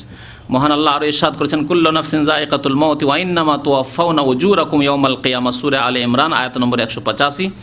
আল্লাহ বলছেন যে প্রত্যেক ব্যক্তিকে মওতের স্বাদ গ্রহণ করতে হবে এবং কিয়ামতের দিনে তাদেরকে পুরোপুরি তাদের প্রতিদান দেওয়া হবে। সুতরাং সেই দিন কামিয়াব ওই ব্যক্তি যেই ব্যক্তি জাহান্নাম থেকে বাঁচতে পারল। আপনি সব সময় প্রস্তুত থাকেন যে আপনি জাহান্নাম থেকে বাঁচতে পারবেন কিনা, আপনি জান্নাতে যেতে পারবেন কিনা। যদি আপনার আল্লাহর প্রতি ঈমান থাকে, আখিরাতের প্রতি ঈমান থাকে, জান্নাত এবং জাহান্নামের প্রতি ঈমান থাকে, ফামান যুহজিহা আনিন নার ওয়া উদখিলাল জান্নাহ, সুতরাং যেই ব্যক্তিকে জাহান্নাম থেকে রেহাই দেওয়া হলো আর জান্নাতে দাখিল করা হলো, ফাকাদ ফাজ, সেই ব্যক্তি কামিয়াব। ওমাল হায়াতুদ দুনিয়া ইল্লা মাতাউল গুরুর, আর পার্থিব জীবন হচ্ছে প্রতারণার আসবাবপত্র। দুনিয়ার যে ক্ষণিকের ভোগবিলাসের বস্তুগুলি রয়েছে এগুলি ধোঁকা খেয়ে থাকবেন না। চিরকাল সেখানে থাকতে হবে, সেখানকার বাসস্থানকে সুন্দর করতে হবে। আমরা নিজের ঘরকে সাজাই যেখানে চিরকালের ঘর, এখানে টেম্পোরারি বাসা নিয়ে আছেন, বাসাকে বেশি সাজান না, আর যে কোনো সময় তো এক্সিট লেগে যেতে পারে। আপনি নিজের বাড়িকে সাজাচ্ছেন, এখানে কোনো দিনই নতুন করে আপনি আপনার ঘরকে সাজাবেন না যথেষ্ট টাকা পয়সা যা কিছু আয় উপার্জন করছেন তা দিয়ে, কখনো করবেন না। এই রকমের বেকুফি কেউ করে না, কিন্তু আখেরাতের ক্ষেত্রে এই বেকুফি অনেকেই বা অধিকাংশ মানুষই আমরা করে থাকি। মওত যখন হয়ে গেল তখন দ্বিতীয় যে স্থান আসলো তা হচ্ছে কবর। খুব সংক্ষেপে এই স্তরগুলি বলে যায়, আর তারপরে ইনশাআল্লাহ তাআলা বিস্তারিত সম্পর্কে আলোচনা হবে। কবরের কথা আল্লাহ পাক রব্বুল আলামিন কোরআনে কারিমে উল্লেখ করেছেন ইশারা ইঙ্গিত, কবরের জীবনের কথা।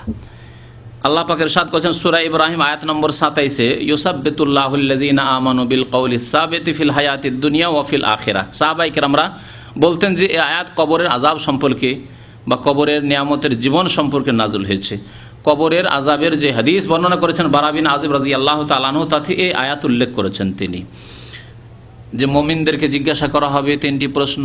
কাফের ফাসেক হলেও তাদেরকে জিজ্ঞাসা করা হবে, মুমিন সেসব প্রশ্নের উত্তর দেবে, আর কাফের জবাব দিতে পারবে না, মুনাফিক জবাব দিতে পারবে না, যে বেআমল বেনামাজি জবাব দিতে পারবেন বলে হা লা আদরি, আমি তো তেমন কিছু জানি না, লোকেরা যা করতো তাই করতাম, আমি তেমন কিছু বুঝি না। তো সেই সময় মুমিন যখন জবাব দিবে 3টি প্রশ্নের, সেই মর্মে আল্লাহ পাক এই আয়াত নাযিল করেছে, ইউসাব্বিতুল্লাহুল্লাযীনা আমানু, মুমিনদেরকে আল্লাহ পাক সেখানে অটল রাখবেন, সেখানে তাদের পা পিছলিয়ে যাবে না, পদস্খলন ঘটবে না।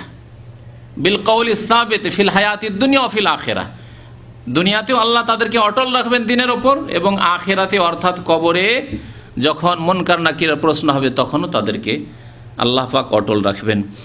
এইরকমই ফেরাউন এবং ফেরাউনের বংশধর যারা কুফরের অবস্থায় মারা গেছে তাদের সম্পর্কে কোরআনে কারীম আল্লাহ বলেছেন, আন্নার ইউরাদুনা আলাইহা গুদুওয়ান ওয়া আশিয়া, সকাল বিকাল ফেরাউন এবং ফেরাউনের বংশধর যারা মুসা আলাইহিস সালাম এবং তার নিয়ে আসা দিনের শত্রুতা করে ধ্বংস হয়েছিল, তাদের ওপর জাহান্নামের আগুন পেশ করা হচ্ছে। আন্নার ইউরাদুনা আলাইহা গুদুওয়ান ওয়া আশিয়া ওয়া ইয়াওমা তাকুমুস সাআ, এবং কিয়ামত যেদিন হবে সেই দিনও তারা জাহান্নামে নিক্ষিপ্ত হবে। তাহলে জাহান্নাম তাদের আখেরাতে তো রয়েছে, কিয়ামতে তো রয়েছে, কিয়ামতের আগে কবরের জীবনেও তাদের জন্য যে জাহান্নাম রয়েছে এবং তারা আগুনে জ্বলতে আছে, এই কথা আল্লাহ পাক রব্বুল আলামিন এই আয়াতে উল্লেখ করেছেন। তৃতীয় স্তর হচ্ছে, আর এগুলিতে মুমিন কাফের সবাই শরিক, মুমিনকেও মরতে হবে, কাফেরকেও মরতে হবে, মুনাফিককেও মরতে হবে, কবরে যেতে হবে, মাটিতে মিশে যেতে হবে, মুমিনকে কাফেরকে যেইভাবে যেখানেই থাক না কেন, কাউকে জ্বালিয়ে দেওয়া হোক যেমন হিন্দুদের রয়েছে, কাউকে পানিতে ভাসিয়ে দেওয়া হোক, সবাই কিন্তু ওই মাটিতেই যাবে, সে কবর দিক আর নাই দিক।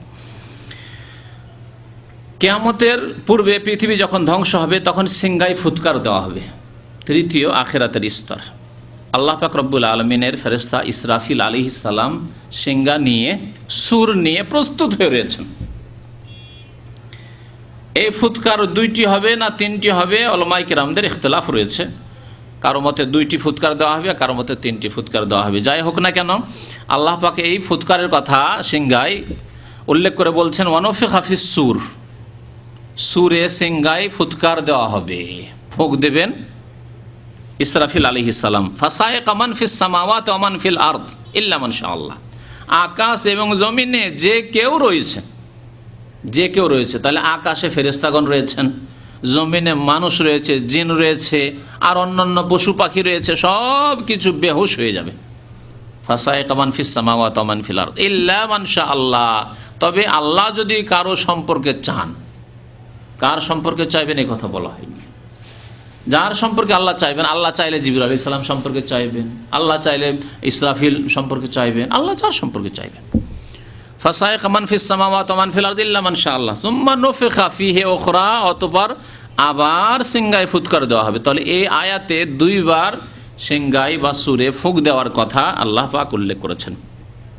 যখন দ্বিতীয়বার ফুঁক দেওয়া হবে ফাইজা হুম কিয়ামুন ইয়ানজুরুন, তখন সবাই দাঁড়াবে, মাটি থেকে ধ্বংস হয়ে গেছে সব।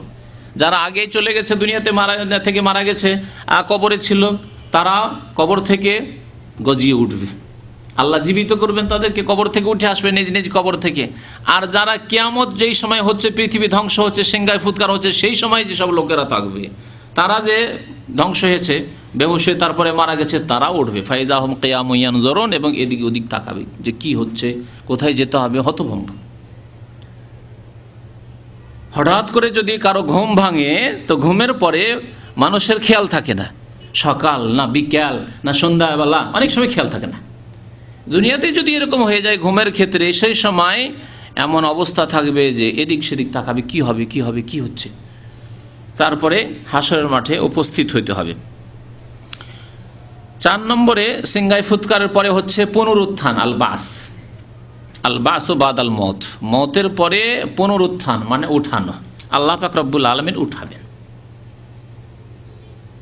মানুষ, যেখানেই ধ্বংস হোক না কেন, যেখানেই মারা যাক না কেন, সবাইকে আল্লাহ পাক রব্বুল আলামিন উঠাবেন। মহান আল্লাহ ইরশাদ করেছেন সূরা মুতাফফিফিন আমপারার একটি আয়াতে, ইয়াউমা ইয়াকুমুন নাসু লিরাব্বিল আলামিন, কিয়ামতের দিনে আল্লাহ পাকের দরবারে সবাই, প্রত্যেক মানুষ, ইয়াকুমুন নাস, সমস্ত মানুষ দণ্ডায়মান হবে। আল্লাহ পাক রব্বুল আলামিন আরও ইরশাদ করেছেন সূরা জাসিয়ায়, কুলিল্লাহু ইউহয়িকুম, আল্লাহ তোমাদেরকে জীবন দান করেছেন দুনিয়াতে, সুম্মা ইউমীতুকুম, তোমাদেরকে মৃত্যু দান করবেন, সুম্মা ইয়াজমাউকুম ইলা ইয়াউমিল কিয়ামাহ, তারপরে তোমাদেরকে আল্লাহ সমবেত করবেন, একত্রিত করবেন কিয়ামতের দিনে। তাহলে কিয়ামতের দিনে যে যেখানেই থাকুক না কেন কবরে, আর যেখানে হালাক হোক, ধ্বংস হোক না কেন, মারা যাক না কেন, আল্লাহ তাদেরকে উঠাবেন। লা রাইবা ফীহ, এতে কোনো সন্দেহ নেই, এতে কোনো সন্দেহ নেই। আজকে মুসলিম সমাজের অধিকাংশ মানুষ বেআমল কেন? যদিও তারা মুখে বলে যে সন্দেহ নেই, যা কোরআনে আল্লাহ বলছেন লা রাইবা ফীহ, হয়তো তারাও মুখে বলছে, কিন্তু কাজে অন্তরে কথা নেই। কাজে কেন নেই? অন্তরে আসলে কথা নেই, শুধু মুখে পর্যন্ত আছে। মুখে আছে যে মানুষ মাত্র মরতে হবে, আর তারপরে আখেরাত হবে, ইত্যাদি ইত্যাদি, কিন্তু এসব কথায় আসলে বিশ্বাস যেমন হয় সেই বিশ্বাস নেই। জি। তারপরে আল্লাহ যখন পুনরুত্থান করলেন, সবাইকে উঠালেন, ওঠার পরে একত্রিত করবেন। এই একত্রিতকরণের নাম হচ্ছে হাসর, যা আমাদের দেশের ভাষায় কি বলি, হাসরের মাঠ বলি, তাই না? হাসর শব্দটি আরবি শব্দ, হাসর মানে হচ্ছে সমবেত করা, একত্রিত করা। আল্লাহ পাক রব্বুল আলামিন সবাইকে একত্রিত করবেন।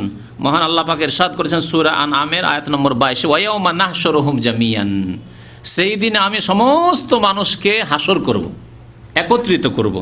সুম্মা নাকুলু লিল্লাযিনা আশরাকু, যারা শিরিক করে মরেছে, যারা শিরকের অবস্থায় মরেছে, সে মূর্তি পূজার শিরিক হোক, আর মাজারে সেজদা করার শিরিক হোক, আর মাজারে গিয়ে ওই পীরের কাছে দোয়া করার শিরিক হোক, অথবা কোনো ব্যক্তি কোনো পীর ওলিকে এই মনে করা কুতুবে আলম সারা বিশ্বকে ধারণ করে রয়েছেন, তিনি সন্তান দিতে পারেন, তিনি হায়াত মওতের মালিক ইত্যাদি, যায় কেউ রোগ ভালো করার জন্য মাজারে, কেউ যায় সন্তান চাওয়ার জন্য। সমস্ত মুশরিকদেরকে আল্লাহ বলবেন, আইনা শুরাকাউকুম, তোমরা যেসব উপাস্যকে ডাকতে, তারা কোথায়? তোমাদের শরীকরা কোথায়? যাদেরকে আমার শরীক করেছিলে, কেউ জিলানিকে, কেউ চিশতিকে, কেউ শাহজালালকে, কেউ আটরসিকে, কেউ মাইজভান্ডারিকে করেছিলে, আইনা শুরাকাউকুম, তারা কোথায়? ডেকে নিয়ে আসো, তাদের বাদশাহী দেখি, তাদের রাজত্ব একটু দেখি, আজকে তোমাদেরকে মুক্তি দিচ্ছে কেমন করে। আইনা শুরাকাউকুম আল্লাযীনা কুনতুম তাজউমুন, যে ভ্রান্ত ধারণা তোমাদের ছিল তাদের সম্পর্কে, যে তারা তোমাদের উদ্ধার করতে পারে, তারা তোমাদের মনের আশা পূরণ করতে পারে, তারা কোথায়? তারপরে 6 নম্বরের আখিরাতের স্তর হচ্ছে শাফাআত। এই শাফাআত শুধু মুমিনদের সাথে খাস, তাহলে মুশরিকের জন্য হবে না, মুনাফিকের জন্য হবে না, কাফেরের জন্য হবে না। মুমিন যখনই বলবো, তো মুমিনের বিপরীত হচ্ছে এই 3 শ্রেণীর মানুষ। মুশরিক, যারা শিরিক করে মারা গেছে, কাফের, যারা অস্বীকার করে মারা গেছে, শিরিকও করেনি, কাউকে সেজদা না, কবরে সেজদা করতে গেছে, না দেবী দেবতাকে সেজদা করেছে, কিন্তু আল্লাহকে স্বীকার করেনি, অথবা আল্লাহকে স্বীকার করলো, আখিরাতকে স্বীকার করেনি, কোরআনকে স্বীকার করেনি, এসবের প্রতি ঈমান নিয়ে আসেনি। ইসলামের কোনো একটি বিধানকে অস্বীকার করেছে, ইসলাম নষ্টকারী কোনো এমন একটি কাজ করেছে যার ফলে সে ইসলামকে নষ্ট করে ফেলেছে, কাফের। এইরকমের যেই ব্যক্তি নামাজ পড়েনি, 5 ওয়াক্ত নামাজ, দিনে 17 রাকাত নামাজ পড়েনি, সেই ব্যক্তি সহি মাসলা হচ্ছে, মনে রাখুন ভালো করে, সহি মাসলা হচ্ছে যে সেই ব্যক্তি মুসলমান নয়, যদিও সে শিরিক করেনি, কবরেও সেজদা করতে যায়নি, আর মন্দিরেও যায়নি, কোথাও যায়নি, কিন্তু নামাজ পড়েনি। 5 ওয়াক্ত নামাজ, 17 রাকাত নামাজের কথা বললাম। পাশ করার জন্য কমের পক্ষে 17 রাকাত নামাজ ঠিক থাকতে হবে। তারপরে আপনি পাশ করে আপনি একটু ভালো ফলাফল করতে চান, তাহলে সুন্নত পড়বেন, বেতর পড়বেন, সব পড়বেন। জি, যে যত ফলাফল করতে চান ভালো, কিন্তু নামাজ না পড়ে মুসলমান থাকা যায় না। ফামান তারাকাহা ফাকাদ কাফারা, নবী করিম সাল্লাল্লাহু আলাইহি ওয়াসাল্লাম, যেই ব্যক্তি নামাজ কি করলো, ছেড়ে দিল। তারাকা মানে ছেড়ে দেওয়া, তারাকা মানে অস্বীকার করা নয়। এই অপব্যাখ্যা কোনোদিন কারো কাছ থেকে শুনবেন না। নবী করিম সাল্লাল্লাহু আলাইহি ওয়াসাল্লাম ভাষা তারাকা, তরক করা, অস্বীকার করাকে বলা হয় আনকারা, ইনকার করা বলা হয়, জাহাদা, অস্বীকার করা হয়। যে ব্যক্তি নামাজ পড়বো, ভাই পড়বো, ভাবছে পড়বো, সময় আছে, মা বলছে, বাবা বলছে, আলেও বলছে, না পড়বো, সময় আছে, অস্বীকার নেই, পড়বো, মাঝে মাঝে পড়ে, মাঝে মাঝে পড়ে না, ফাকাদ কাফারা, সে কাফের হয়ে গেল। যেই দিনের নামাজ ছাড়লো, যেই ফজরের নামাজ ছাড়লো, সে কাফের হয়ে গেল। তাহলে এই শাফাত কার জন্য রয়েছে, ভালো করে শুনে রাখুন। এবং ইমাম আহমদ বিন হাম্বল রহমতুল্লাহ আলাইহি স্পষ্ট ভাষায় বলেছেন যে এটি হচ্ছে হক। আর ইমামদের কথাই কেন বলতে যাব, ভালো করে শুনুন। সাহাবাই কেরামদের ইজমা, ঐক্যমত ছিল, সমস্ত সাহাবাই কেরামের। একজন সাহাবী দেখাতে পারবেন না যে যিনি বলেছেন যে বেনামাজিও মুসলমান আমাদের ভাই, এই কথা কোনো সাহাবী বলেননি। একে বলা হয় সাহাবাই কেরামের ইজমা, ঐক্যমত। আরো শুনে রাখুন, কোরআনুল কারীমে আল্লাহ পাক সূরা তাওবায় বলেছেন, ফাইন তাবু ওয়া আকামুস সালাতা ওয়া আতাউজ যাকাতা ফাইখওয়ানুকুম ফিদ্দিন, তারা তওবা করে যদি নামাজ পড়ে আর যাকাত দেয়, তাহলে তোমরা তাদেরকে ধর্মীয় ভাই মনে করবে, তাহলে তারা তোমাদের ধর্মীয় দ্বীনি ভাই। তাহলে যদি নামাজ না পড়ে তাহলে তোমাদের দ্বীনি ভাই নয়। অনেকে বলে হিন্দু ভাই, আমাদের খ্রিস্টান ভাই আছে আমাদের সাথে, আরে বেনামাজি ভাই হয় না, তাহলে আর হিন্দু ভাই আর খ্রিস্টান ভাই কি করে হবে? আল্লাহ বলছেন যদি নামাজ পড়ে তাহলে তোমার দ্বীনি ভাই। জি, তাহলে দ্বীনি ভাই কে? যার মধ্যে ইসলাম আছে সেই ব্যক্তি দ্বীনি ভাই। জি, তো শাফাত হবে শুধু মুমিন মুসলিমের জন্য, কাফেরের জন্য হবে না, আর মুনাফিকের জন্য হবে না। মুনাফিক কে? মুনাফিক যে বাহ্যিক নামাজও পড়ে হয়তো, কিন্তু ইসলামের ক্ষতি করে, ইসলামের ক্ষতি করে। ইসলাম আসলে তার বিশ্বাস নেই, পরকাল বিশ্বাস নেই, তার আল্লাহর প্রতি বিশ্বাস নেই, কোরআনের বিধানের প্রতি বিশ্বাস নেই। দেখানোর জন্য ইলেকশনের সময় এসে নামাজ পড়ে, দেখিয়ে দেয় নামাজ পড়ে। আমার দেশে, গণতান্ত্রিক দেশে, ইলেকশনের সময় এসে মসজিদে টুপি লাগিয়ে আর পাঞ্জাবি লাগিয়ে এসে নামাজ পড়ে ভোট নিতে আসে, কিন্তু আল্লাহর প্রতি, পরকালের প্রতি বিশ্বাস নেই। মাঝে মাঝে এই বিষাক্ত কথাগুলি তাদের মুখ দিয়ে বেরিয়ে যায়, তখন ইসলামের বিরুদ্ধে বলে, ইসলামের দণ্ডবিধানের বিরুদ্ধে বলে, চোরের হাত কাটার বিরুদ্ধে বলে, কিসাসের বিরুদ্ধে বলে। জি, এইভাবে প্রকাশ পেয়ে যায় যে এরা মুনাফিক। যেমন মদিনায় নবী করিম সাল্লাল্লাহু আলাইহি ওয়াসাল্লামের জামানায় কিছু লোক নামাজি হতো, কিন্তু তারা মুনাফিক ছিল। তাদের নেতা ছিল আব্দুল্লাহ বিন উবাই, রাইসুল মুনাফিকিন। কিয়ামত পর্যন্ত যত মুনাফিক আসবে তাদের নেতা। তো শাফাত শুধু মুমিনের জন্য রয়েছে। আল্লাহ পাক এই শাফাতের কথা উল্লেখ করেছেন, বিস্তারিত বলবো না। ইয়াউমাইযিন লা তানফাউশ শাফাতু ইল্লা মান আযিনা লাহুর রহমান। নবীর সুপারিশ হবে শাফাত, কিন্তু কার জন্য? যার জন্য আল্লাহ অনুমতি দেবেন। প্রথম কথা, যাকে আল্লাহ অনুমতি দিবেন সুপারিশ করার, যেই ব্যক্তি সুপারিশকারী তার সম্পর্কে আল্লাহর অনুমতি হইতে হবে। আর যার জন্য সুপারিশের অনুমতি দেবেন তার জন্য সুপারিশ হবে। তাহলে সবাই সুপারিশ করতে পারবে না, একমাত্র তিনি সুপারিশ করবেন যাকে আল্লাহ পাক রব্বুল আলামিন অনুমতি দিবেন। সবার ক্ষেত্রে সুপারিশ হবে না, একমাত্র তার ক্ষেত্রে সুপারিশ হবে যার জন্য আল্লাহ অনুমতি দিবেন। মুহাম্মদ রাসূলুল্লাহ সাল্লাল্লাহু আলাইহি ওয়াসাল্লাম সুপারিশ করবেন, কিন্তু তার জন্য আল্লাহর আদেশ থাকবে, অমক অমক ব্যক্তি এই শ্রেণীর লোকদের জন্য সুপারিশ করো। বেনামাজির জন্য সুপারিশ নেই। বেনামাজির সুপারিশ নেওয়ার জন্য আল্লাহ নবীর কাছে যাওয়ার চেষ্টা করবে। আল্লাহ কোরআনুল কারীমে কি বলেছেন শুনবেন? শোনেন, সূরা মুদ্দাসসির আয়াত নম্বর 48 মহান আল্লাহ বলছেন, ফামা তানফাউহুম শাফাআতুশ শাফিঈন। যারা বেনামাজি ছিল, কালু লাম নাকুম মিনাল মুসাল্লিন, আমরা নামাজ পড়তাম না। কারণ নামাজের কথা বলেছি, অনেক ভাই একটু হেসেছেন, হ্যাঁ, যে নামাজ না পড়লে মুসলমান থাকে না। আপনাদের যাতে করে ইয়াকিনটা আরও মজবুত হয়। কারণ অনেকে ভাবে যে আরে বাপরে, জীবনেও তো বাংলাদেশে শুনি রে বাবা যে বেনামাজি মুসলমান থাকে না। কারণ আমাদের দেশে মুসলমান মানে বেনামাজি, 99% বেনামাজি, আর ওরাই মুসলমান। হ্যাঁ, তাহলে শোনেন ভালো করে, সূরাতুল মুদ্দাসির আল্লাহ বলছেন যে জাহান্নামীদেরকে জিজ্ঞাসা করা হবে যে মা সালাকাকুম ফিস সাকার, জাহান্নামে কেন? তখন তারা প্রথম জবাব দিবে কালু লাম নাকু মিনাল মুসাল্লিন, আমরা নামাজ পড়তাম না। তাহলে বেনামাজি জাহান্নামে, আয়াত স্পষ্ট। তারপর আল্লাহ বলছেন ফামা তানফাহুম শাফাআতুশ শাফিঈন, সুপারিশকারীর সুপারিশ তাদের কাজে আসবে না। তাহলে জাহান্নামে যাবে বেনামাজি, যদিও জাতিতে মুসলমান, মুসলমানের সন্তান, আর তাদের জন্য নবী করিম সাল্লাল্লাহু আলাইহি সাল্লামের শাফাত সুপারিশ হবে না। স্পষ্ট আয়াত। সুপারিশের আশা করে বসে থাকবেন না। আর বিশেষ করে ফরজ নামাজে যদি ত্রুটি থাকে তাহলে সুপারিশ হবে না, তা স্পষ্ট। যাই হোক, শাফাতের ব্যাপারটি সংক্ষেপ করে আর একটু এগিয়ে যাই। আল্লাহ পাক রব্বুল আলামিনের দরবারে যখন হাজির হবেন তখন হিসাব হবে, কিয়ামতের মাঠে হিসাব হবে এবং আমলনামা পেশ করা হবে। আমলনামা পেশ করা হবে, আল্লাহর সামনে আপনাকে পেশ করা হবে, ফেরেশতারা নিয়ে গিয়ে পেশ করবেন, আর আপনার সামনে আমলনামা পেশ করা হবে, আর হিসাব শুরু হবে। জি, সৎকর্মশীল যারা, যাদের নেকি বেশি, জান্নাতি, তাদের ডান হাতে আসবে, সামনের দিক থেকে আমলনামা আসবে। আর যারা অসৎ ব্যক্তি, কাফের, বেদিন অথবা বেনামাজি, পাপিষ্ঠ, যাদের গুনাহ বেশি, জাহান্নামে যেতে হবে, কিছুকালের জন্য হোক বা চিরকালের জন্য হোক, তাদের বাম হাতে আসবে আর পেছন দিক থেকে। কারণ দুই রকমের আয়াত রয়েছে, ও আম্মামান উতিয়া কিতাবাহু বিশিমালিহি, বাম হাতে যাদের দেওয়া হবে, আর আছে আম্মামান উতিয়া কিতাবাহু মিন ওয়ারাই যাহরিহি, পেছন দিক থেকে। হ্যাঁ, পেছন দিক থেকে তাদের কাছে আমলনামা এসে হাতে পড়বে। আপনি যদি সম্মানিত ব্যক্তি হন, তো যে কোনো ব্যক্তি আপনাকে সম্মানের সাথে সামনের দিক থেকে কোনো কিছু পেশ করবে, ঠিক না?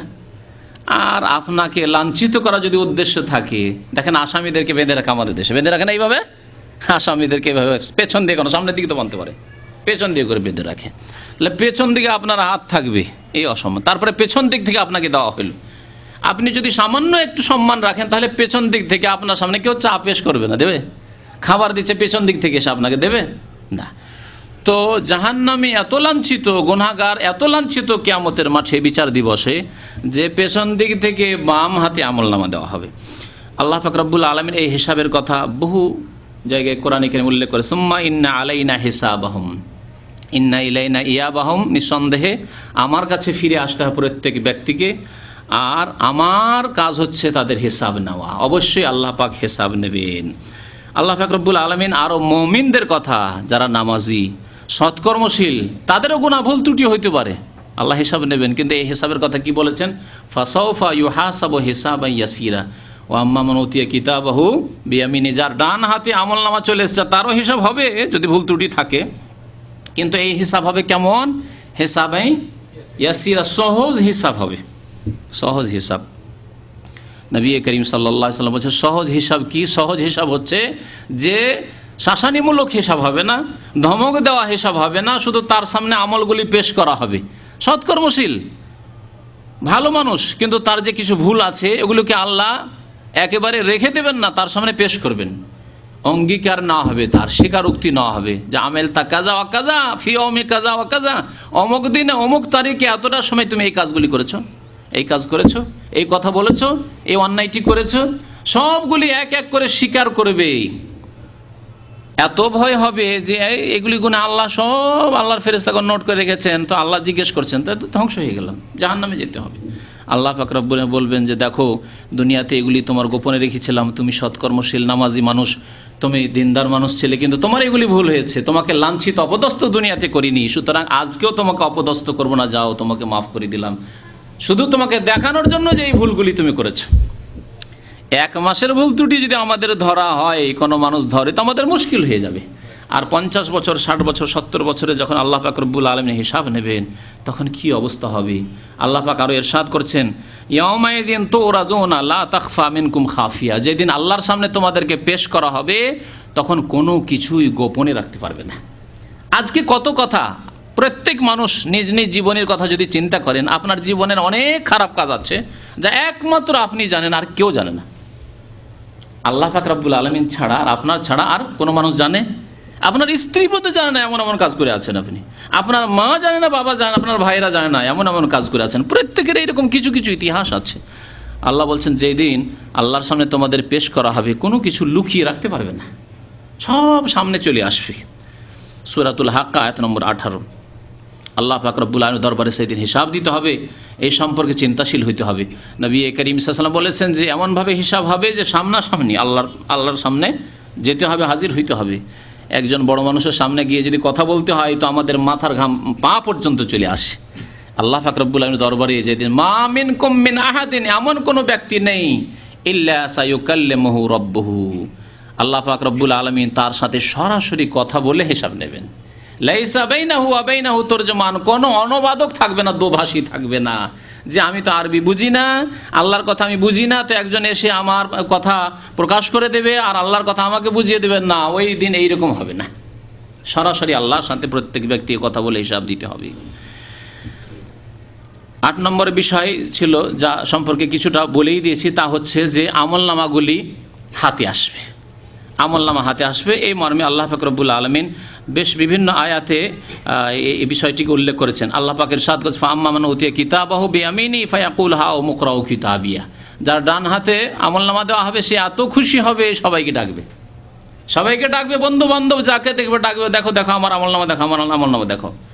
স্কুলের ছেলেদেরকে দেখবেন যদি রেজাল্ট ভালো করে বাড়ি এসে একবার মাকে দেখাতে যায়, একবার বাবাকে দেখাতে যায়, একবার বড় ভাইকে দেখাতে যায়, বোনকে দেখাতে যায়, চাচা চাচি আশেপাশে যা প্রতিবেশী তাদেরকে দেখাতে যায়, আমি ফার্স্ট হয়েছি, আমি ফার্স্ট হয়েছি, দেখো আমার, দেখো রেজাল্ট দেখো, আমার মার্কশিট দেখো। কিন্তু যদি ফলাফল খারাপ হয় তো বাড়িতে এসে চুপ করে রেখে দেয়, এমনকি মা বাবাকেও বলে না যে আজকে আমার রেজাল্ট হয়েছে, ঠিক না? আর চুপচাপ গিয়ে ঘরের কোনায় লুকিয়ে যায়। আর যেই ব্যক্তির বাম হাতে দেওয়া হবে পেছন দিক থেকে, সে বলবে ইয়া লাইতাহা কানাতিল কাদিয়া, হাই যদি এর আগে ধ্বংস হয়ে যেতাম আর এই জীবন আবার না আসতো। ধ্বংস তো হয়েছিলে, মরেছিলে, কিন্তু আবার আল্লাহ তো উঠাবেন, ছাড়বেন না।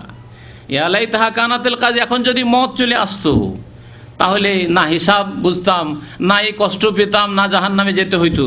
কিন্তু সেই আকাঙ্ক্ষা তো আর পুরা হবে না যে চিরকালের জন্য মত হয়ে যেত আর জাহান্নাম থেকে বেঁচে যেতাম।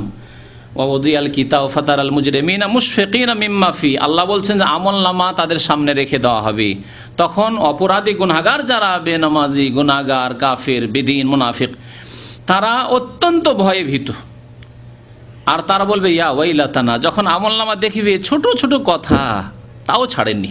আজকালকার জামানায় এই কথা বোঝা আরও সহজ হয়ে গেছে। সুপার মার্কেটগুলিতে যদি কোনো কিছু কেনাকাটা করেন, কটার সময় কিনলেন, কত মিনিট সেকেন্ড আসছে না, তারপরে কত পয়সা, যদি 95 পয়সা থাকে তাও আসছে 95 পয়সা, আর হিসাব হয়ে দেখা গেল শেষখানে দেখা গেল 105 টাকা 5 পয়সা, তো 5 পয়সাও আসছে, আসছে না, আসছে না?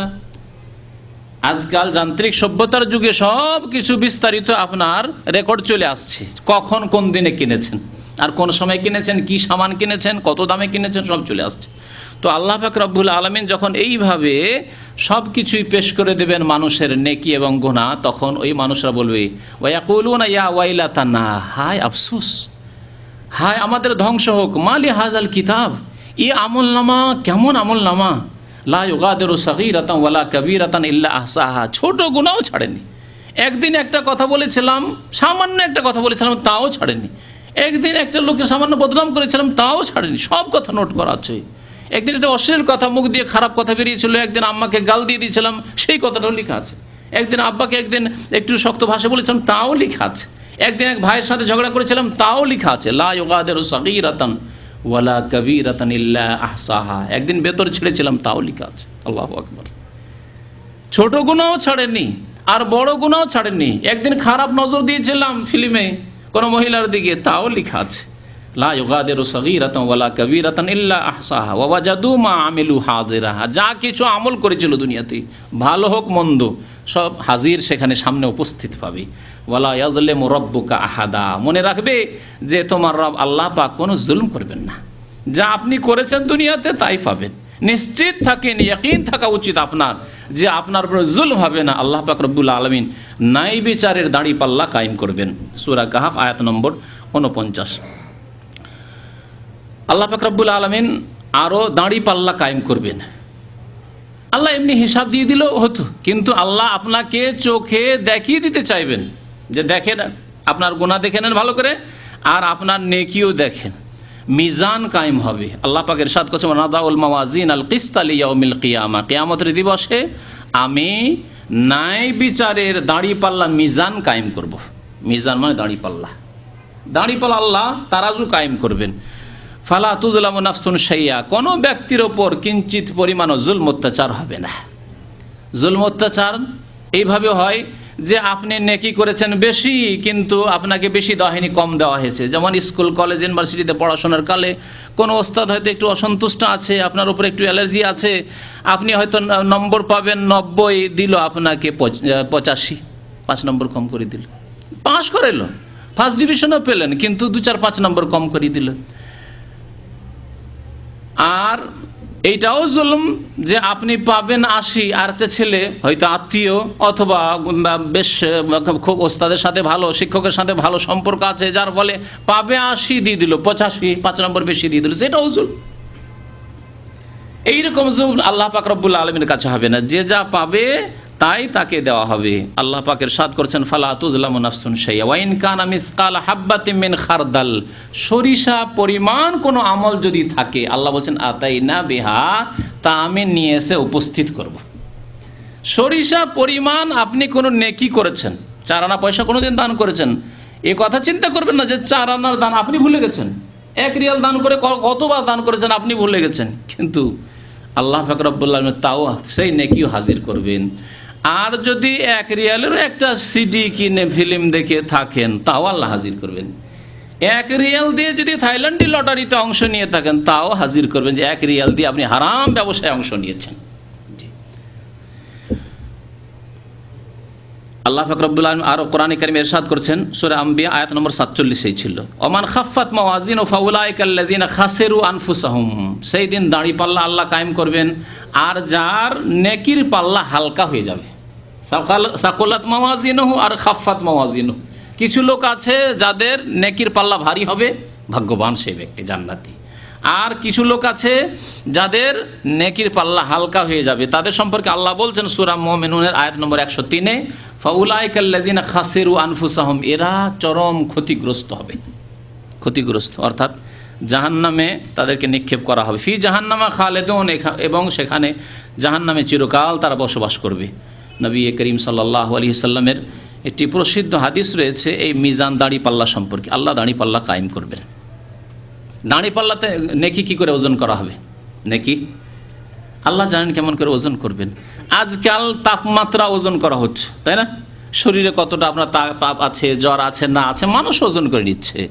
তারপর রাস্তাতে সামান্য একটা ছোট্ট কোনো যন্ত্র লাগানো আছে, এদিকে যাবেন যখন সিকিকোর দিকে এই যে যাবেন, ইলেকট্রিসিটি আছে না, এই রোডে যাবেন, দেখবেন যে আপনার সকালবেলা কতটা তাপমাত্রা আছে ওই এলাকায় তা দেখাচ্ছে, শো করছে। আর দুপুরে তাপের সময়, গরমের সময় কতটা আছে, বিকালবেলা কতটা আছে, আজকে কতটা, কালকে কতটা, অটোমেটিক আপনার সামনে পেশ করছে, তাই না? তাহলে মানুষ যদি তাপমাত্রা মেপে নিতে পারে, মানুষ বাতাসের বেগ মেপে নিতে পারে, তাহলে আল্লাহ পাক রব্বুল আলামিন যিনি মানুষকে সৃষ্টি করেছেন তিনি সব কিছুই করতে পারেন। আল্লাহ পাক রব্বুল আলামিন দাঁড়িপাল্লা কায়েম করবেন। নবী করিম সাল্লাল্লাহু আলাইহি ওয়াসাল্লামের হাদিস রয়েছে, সহিহ বুখারী শরীফের শেষ হাদিস। নবী সাল্লাল্লাহু বলেছেন, কালিমাতানে, 2টি কথা রয়েছে, 2টি বাক্য রয়েছে, খাফিফাতানে আলাল লিসান, জবানে বলতে অত্যন্ত হালকা, উচ্চারণ করতে অত্যন্ত হালকা, বেশি কষ্ট না, বেশি সময় লাগে না। আর সাকিলাতানে ফিল মিজান, দাঁড়িপাল্লাতে অত্যন্ত ভারী, বলতে খুব সহজ কিন্তু আল্লাহর দাঁড়িপাল্লায় মিজানে খুব ভারী। আর হাবিবাতান ইলার রহমান, আল্লাহর নিকট অত্যন্ত প্রিয়, খুব ভালোবাসেন আল্লাহ পাক রব্বুল। ওই 2টি বাক্য, 2টি কথা, সেই 2টি কথা কি? সুবহানাল্লাহি ওয়া বিহামদিহি সুবহানাল্লাহিল আযীম, সুবহানাল্লাহি ওয়া বিহামদিহি সুবহানাল্লাহিল আযীম। এগুলি হচ্ছে জিকির আজকার। আপনি গাড়িতে বসে আছেন, ভিড়ে জামে পড়ে গেছেন, সিগন্যালে আপনার বারবার করে সিগন্যাল বন্ধ হয়ে যাচ্ছে, রাস্তায় এখান থেকে যারা দূরে ওই সেকেন্ড ইন্ডাস্ট্রিয়াল সিটিতে ডিউটি করতে যান, অনেক সময় 1 ঘন্টা আসতে লাগে, 1 ঘন্টা যেতে লাগে। আপনি 1 ঘন্টায় কতবার জিকির করতে পারবেন বলুন তো দেখি? কখনো সুবহানাল্লাহ ওয়া বিহামদিহি সুবহানাল্লাহ একবার বললে আল্লাহর কাছে এত প্রিয় যে আপনার দাড়ি পাল্লা, নেকির পাল্লা ভারী হয়ে যাবে। কতবার বলতে পারবেন? হাজার হাজার বার বলে ফেলতে পারবেন আপনি। লা ইলাহা ইল্লাল্লাহ কখনো বলছেন, কখনো সুবহানাল্লাহ বলছেন, কখনো আলহামদুলিল্লাহ বলছেন, কখনো আল্লাহু আকবার বলছেন, কখনো আপনি আস্তাগফিরুল্লাহ বলছেন, আল্লাহর কাছে মার্জনা কামনা করছেন, এইভাবে লা হাওলা ওয়ালা কুওয়াতা ইল্লা বিল্লাহ বলছেন। বিভিন্ন রকমের দোয়া আর ইস্তিগফার আর তাসবিহ তাহলিল এগুলি আপনি করতে থাকবেন। এগুলি হচ্ছে সুন্নতি জিকির আজকার। আমাদের দেশে সুন্নতি জিকির আজকার নেই, এই স্থান দখল করে নিয়েছে বিদাতি জিকিরে। বিদাতি জিকির, পীরদের তরিকাতের যতগুলি জিকির সব বিদাতি জিকির। ইল্লাল্লাহ ইল্লাল্লাহ আর লা ইলাহা ইল্লাল্লাহ যদি বলে তাহলে স্পেশাল বিশেষ তরিকাতে আর আপনার বিশেষ অনুষ্ঠান করে আর চোখ বন্ধ করে আর 6 লতিফাতে এই করে তার আমল কি নষ্ট করে দিল। যদিও লা ইলাহা ইল্লাল্লাহ পড়ে, সুন্নতি জিকির করে, বিদাতের কারণে সে আমলকেও নষ্ট করে দিচ্ছে। আর বাকি যারা ইল্লাল্লাহর জিকির করে, আল্লাহু আল্লাহু করতে থাকে, হু হা করতে থাকে, তাদের কথা কি বলবেন? তাদের কথা আল্লাহ পাকের রাসূল বলেছেন কুল্লু দালালাতিন ফিন্নার। বিদাতের পরিণাম হচ্ছে গুমরাহি, আর গুমরাহির পরিণাম হচ্ছে জাহান্নাম। তো 10 নম্বরে হচ্ছে হাউজ। আখিরাতের একটি স্তর হচ্ছে হাউজ। হাউজে কাউসার রয়েছে। ইন্না আতাইনাকাল কাউসার। আল্লাহ পাক রব্বুল আলামিন কাউসারের নহর দেবেন, আর সেখানে নবী করিম সাল্লাল্লাহু আলাইহি ওয়াসাল্লাম তার উম্মতের লোকদেরকে পানি দেবেন। একবার যেই ব্যক্তি পানি পান করবে আর পিপাসিত হবে না। 11 নম্বর রয়েছে মুমিনদের আল্লাহ পরীক্ষা করবেন যে সত্যি মুমিন না লোক দেখানো নামাজ পড়েছে। অনেকে লোক দেখানো নামাজ পড়েছে, লোকের ভয়ে নামাজ পড়েছে, মাঝে মাঝে নামাজ পড়েছে। তারাও দাবি করবে যে আমরা তো মুসলমান, নামাজ পড়েছি। মাঝে মাঝে নামাজ পড়ে দাগ ফেলে দিয়েছে, কিন্তু মাঝে মাঝে পড়েনি, এইরকম। তো তাদেরকে আল্লাহ পরীক্ষা করবেন, এই মুসলিমদের পরীক্ষা হবে। আল্লাহ পাক এই পরীক্ষার কথা সূরা কালাম আয়াত নম্বর 42 ইরশাদ করেছেন, ইয়াউমা ইউকশাফু আন সাকিন। আল্লাহ পাক রব্বুল আলামিন নিজের পা উন্মুক্ত করে দেবেন, খুলে দেবেন। এই আয়াত দ্বারা বোঝা গেল যে আল্লাহ পাক রব্বুল আলামিনের মোবারক কদম রয়েছে, পা রয়েছে। ওয়ায়ুদাউনা ইলা সুজুদ, এবং সেজদার জন্য আহ্বান করবেন আল্লাহ পাক রব্বুল আলামিন, ডাকা হবে। মুমিনদেরকে বলা হবে সেজদা করো। মুমিনরা সেজদা করতে পারবে, কিন্তু মুনাফিক যারা লোক দেখানো নামাজ পড়েছে, কখনো কখনো নামাজ পড়েছে কারো ভয়ে, কারো আশাতে, কারো কাছে কিছু আশা রাখে, এই জন্য। কারণ অনেকে বেতন বাড়ানোর জন্য নামাজ পড়ে, মোদির ভালো কফিল ভালো, নামাজ পড়লে বেতন বাড়ে, বেতন বাড়ার জন্য নামাজ পড়েছে। অনেকে শ্বশুর বাড়ি গিয়ে শুধু নামাজ পড়ে, হ্যাঁ। অনেকে বিশেষ বিশেষ স্থানে নামাজ পড়ে লোকজন দেখে, আবার নামাজ পড়েও না, লোক দেখানো নামাজ। এরকম শিরকিয়াল লোক দেখানো যারা নামাজ পড়েছে, বা মুনাফিকি অন্তরে ঢুকা আছে, দুনিয়ার স্বার্থে নামাজ পড়েছে, ফালা ইয়াস্তাতিউন, তারা সেজদা করতে পারবে না, পরীক্ষায় ফেল করে যাবে। আর যারা মুমিন, সত্যিকার অর্থে মুমিন, আল্লাহ সন্তুষ্টির জন্য নামাজ কায়েম করেছে, তারা অবশ্যই সেজদা করতে পারবে, তাদের পরীক্ষা হয়ে যাবে। 12 নম্বরে যে বিষয়টি রয়েছে আখিরাতের স্তরে, সেটি হচ্ছে পুলসেরাত। এই পুলসেরাতের ওপর দিয়ে, পুলসেরাত আমাদের দেশের মানুষরা বুঝে, সেজন্য পুলসেরাত বললাম। পুল মানে সেরাত, আর সেরাত মানে পুল। যেমন লাইলাতুল কদরের রাত, হ্যাঁ, বা সবে কদর রাত, সব মানে রাত, আর লাইলাতুল মানেও রাত, আর রাত মানেও রাত। তো আল্লাহ পাক পুল কায়েম করবেন জাহান্নামের ওপরে। জাহান্নামের ওপরে পুল থাকবে, এর ওপর দিয়ে অতিক্রম করে যেতে হবে। এই পুলের কথা আল্লাহ কোরআনে কারিমে সূরা মারিয়াম আয়াত নম্বর 72 উল্লেখ করেছেন, ওয়াইন মিনকুম ইল্লা ওয়ারিদুহা। এমন কোনো মানুষ নেই যাকে এই পুলের ওপর দিয়ে অতিক্রম করতে হবে না। প্রত্যেক ব্যক্তিকে এই পুলের ওপর দিয়ে অতিক্রম করতে হবে। কানা আলা রাব্বিকা হাতমান মাকজিয়া, এটি আল্লাহর পক্ষ থেকে ওয়াকাতু ফায়সালা। তাহলে এই জাহান্নামের ওপর দিয়ে অতিক্রম করতে গিয়ে মুক্তি পাবে। আল্লাহ বলছে সুম্মা নুনাজ্জিল্লাযিনা তাকাও, যারা আল্লাহ ভীরু মুত্তাকি, আল্লাহকে ভয় করে নামাজ কায়েম করেছে, সততার জীবন যাপন করেছে, মানুষের হক আদায় করেছে, তারা পরিত্রাণ পেয়ে যাবে, তাদেরকে আমি নাজাত দেব, মুক্তি দেবো। নাজারুজ জালিমিনা ফিহা জাসিয়া, সেখানে লাঞ্ছিত অপদস্থ হয়ে জাহান্নামীরা থেকে যাবে, জাহান্নামীরা নিক্ষিপ্ত হবে। তো পুলের ওপর দিয়ে পার হতে গিয়ে জাহান্নামীরা, গুনাহগাররা জাহান্নামে নিক্ষিপ্ত হয়ে যাবে। তারপরে যখন এই পুল যখন আসলো, যেটিকে পুল সিরাত বলে, জাহান্নামের ওপরে যা রয়েছে, সেখানে কাফের, মুনাফিক, মুশরিক এরা পড়ে গেল।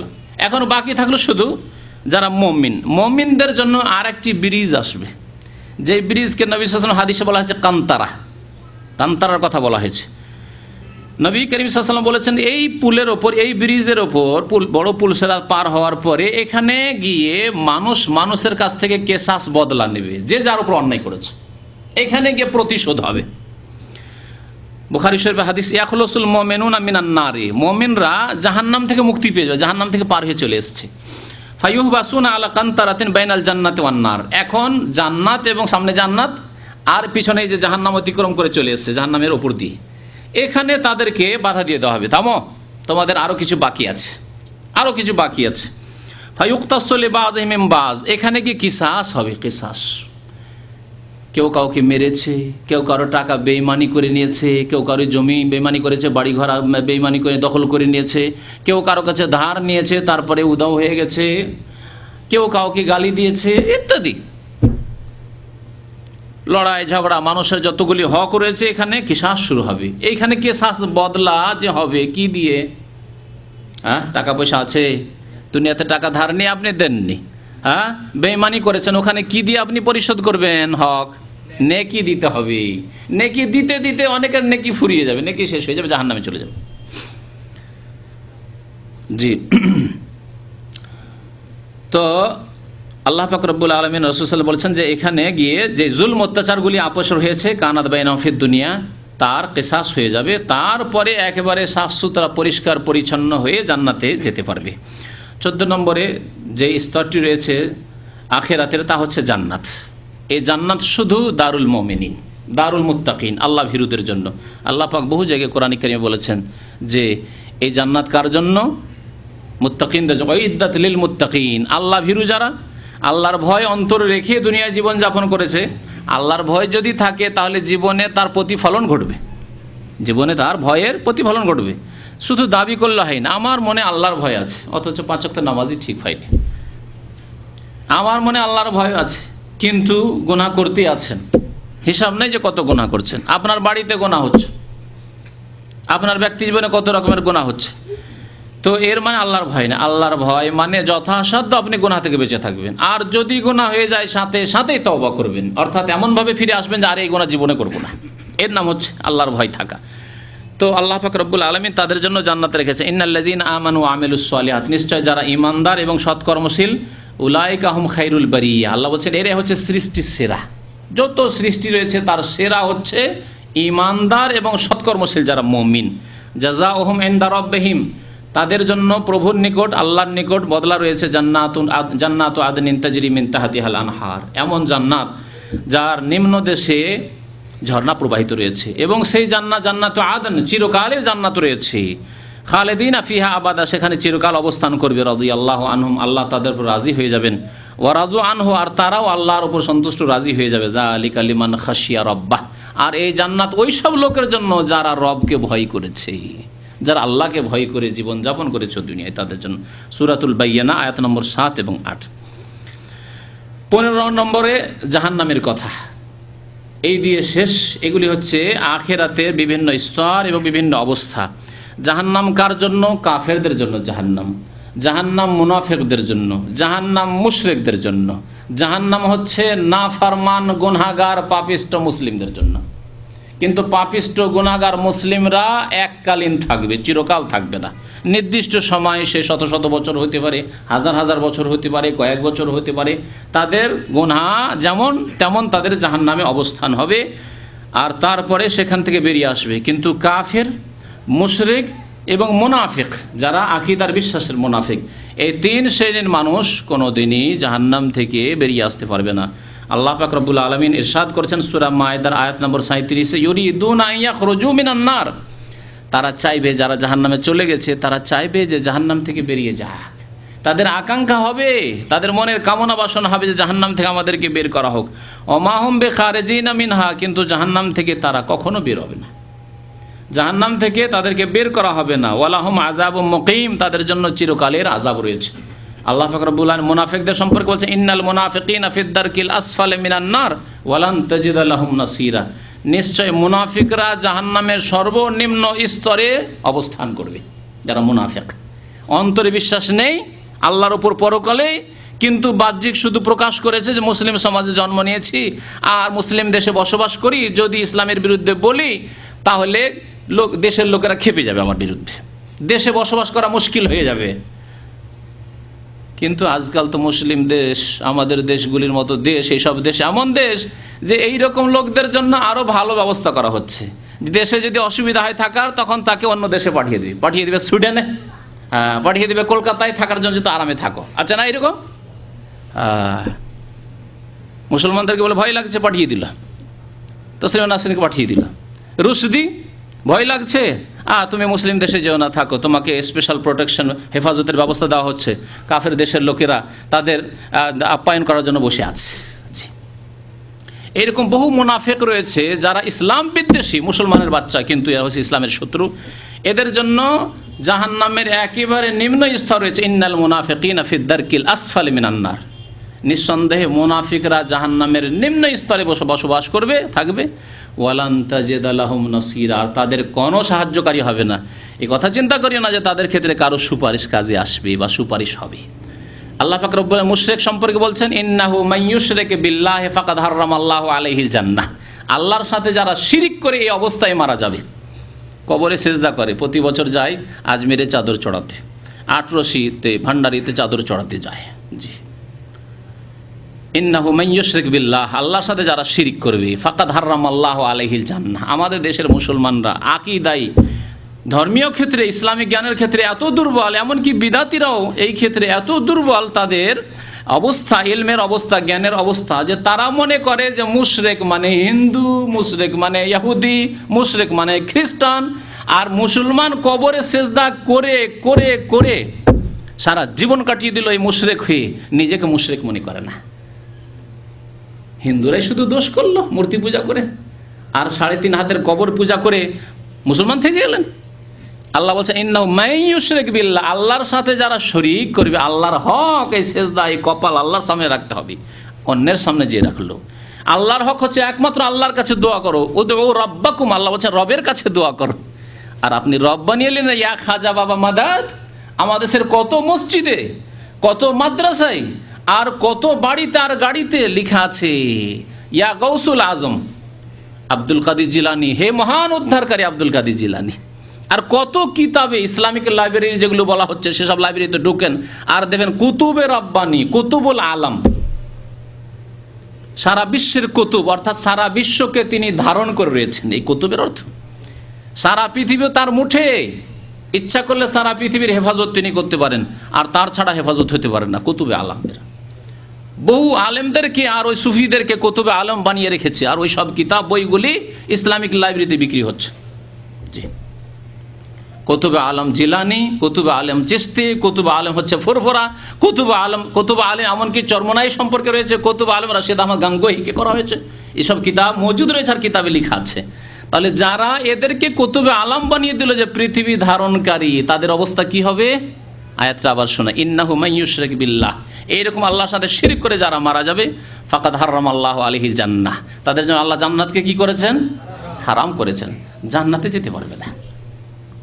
যারা আল্লাহ ছাড়া অন্যকে মনে করলো যে পৃথিবীর নিয়ন্ত্রণ করতে পারে, আর তারা আমাদের মনের আশা পূরণ করতে পারে, সন্তান দিতে পারে, আমাদের ছেলেকে জীবিত করে দিতে পারে, ইত্যাদি ইত্যাদি, এসব আকীদা যাদের রয়েছে, আমরা যদি কোথাও নদী যদি ডুবে যাই, সাঁতার না জানি, বা নৌকো পানি জাহাজ ডুবে যাচ্ছে, বা বিমান দুর্ঘটনা হতে যাচ্ছে, তারা উদ্ধার করে নিতে পারে, এইসব আকীদা যদি রাখে, ফাকাদ হারামাল্লাহু আলাইহিল জান্নাহ, আল্লাহ তাদের জন্য জান্নাতকে হারাম করেছেন। তাহলে থাকবে কোথায়? ওয়া মাওয়াহুন নার, তাদের ঠিকানা বাসস্থান হচ্ছে আন্নার, জাহান্নামের আগুন। ওয়ামালিজ জালিমিনা মিন আনসার, এরা জালেম, এই জালেমদের কোনো সাহায্যকারী নেই। মুনাফিকদের ক্ষেত্রেও আল্লাহ বললেন যে ওয়ালান তাজিদা লাহুম নাসীরা, তাদের কোনো সাহায্যকারী নেই। আর মুশরিক যারা শিরিক করে মারা যাবে, তাদের ক্ষেত্রে আল্লাহ পাক বলছেন, কি বললেন? হ্যাঁ, ওয়ামালিজ জালিমিনা মিন আনসার, এই জালেমদের কোনো সাহায্যকারী নেই। ইন্না শিরকা লাযুলমুন আযীম, শিরক সবচাইতে বড় জুলম। সুতরাং আল্লাহর রাস্তায় দিন শিখুন এবং নিজেকে শিরক থেকে বাঁচান, নিজের পরিবারকে শিরক থেকে বাঁচান। অনেকে রয়েছেন এমন অবস্থায় যে আপনি তো এখানে এসে কিছু কথা বুঝেছেন, আপনার মা প্রতি বছর মাজারে যায়, আপনার বাবা মাজারে যায়, আপনার মা বাবা ওইসব কথাবার্তা বলে, ইয়া গৌসুল আজম, ইয়া খাজা বাবা, কত রকমের এই তাবিজ বাঁধে, তাবিজ শরীরে বাঁধা শিরক, গাড়িতে বাঁধা, বাড়িতে বাঁধা, জমিতে রাখা, এসব শিরক। সুতরাং এই অবস্থায় যদি আপনার মা বাবা মারা যায়, আপনাদের অনেকেই আছেন যারা দেশ থেকে তাবিজ নিয়ে আসেন, মাঝে মাঝে তাবিজ আসতে থাকে, মা তাবিজ দিয়ে পাঠায়, বাবা তাবিজ দিয়ে পাঠায়, ভাইয়েরা তাবিজ দিয়ে পাঠায়, কিছু না পাঠালেও তাবিজটা পাঠায়, যাও বিদেশে সহি সালামত থাকবে, শত্রু থেকে দুশ্মন থেকে হেফাজতে থাকবে। এইসব শিরক নবী করিম সাল্লাল্লাহু আলাইহি ওয়াসাল্লাম বলেছেন, মান তাআল্লাকা তামিমাতান ফাকাদ আশরাকা, যেই ব্যক্তি তাবিজ ঝোলাবে শরীরে যেখানে হোক না কেন, ফাকাদ আশরাকা, সে শিরিক করলো। এই শিরকের অবস্থায় মরে গেলে পরিণাম খুব খারাপ হবে। আল্লাহ পাক রব্বুল আলামিন আমাদেরকে শিরক বিদআত থেকে বেঁচে থাকার জন্য তৌফিক দান করেন।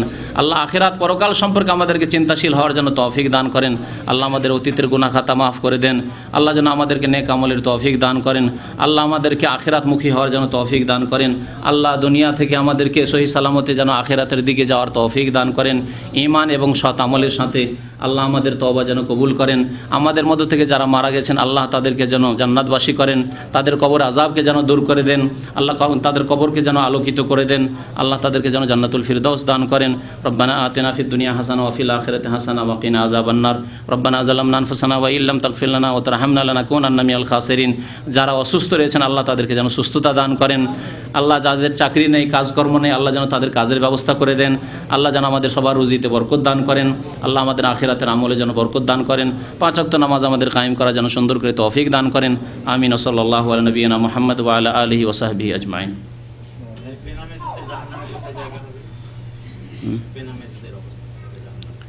কোন জায়গা হবে কথা বলা হয়নি, জাহান্নামে যথেষ্ট, যেখানে জাহান্নামে হোক।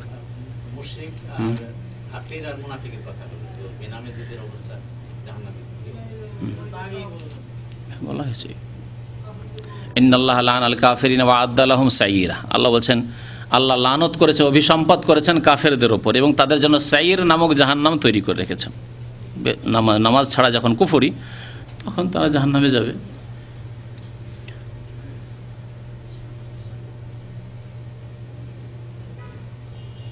এক ভাই জিজ্ঞাসা করেছেন, আল্লাহ সরাসরি সামনে হিসাব নিলে তখন কি আল্লাহকে দেখা যাবে? আল্লাহকে দেখা যাবে, কিন্তু কখন দেখা যাবে তা শুধু মুমিনরা দেখবে, শুধু মুমিনরা দেখবে, এবং জান্নাতে চলে যাওয়ার পরে দেখবে, এটি হাদিস রয়েছে।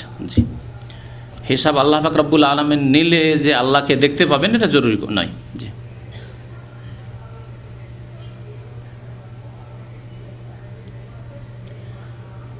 দয়া করে বৃহস্পতিবার সোমবার যে রোজা রাখতে হয় তার সম্পর্কে কিছু বলবেন। নবী করিম সাল্লাল্লাহু আলাইহি ওয়াসাল্লাম সপ্তাহে 2 দিন রোজা রাখতেন, সোমবারে বৃহস্পতিবারে রোজা রাখতেন। সুতরাং এই রোজা হচ্ছে সুন্নত, এই রোজা রাখবেন। জি,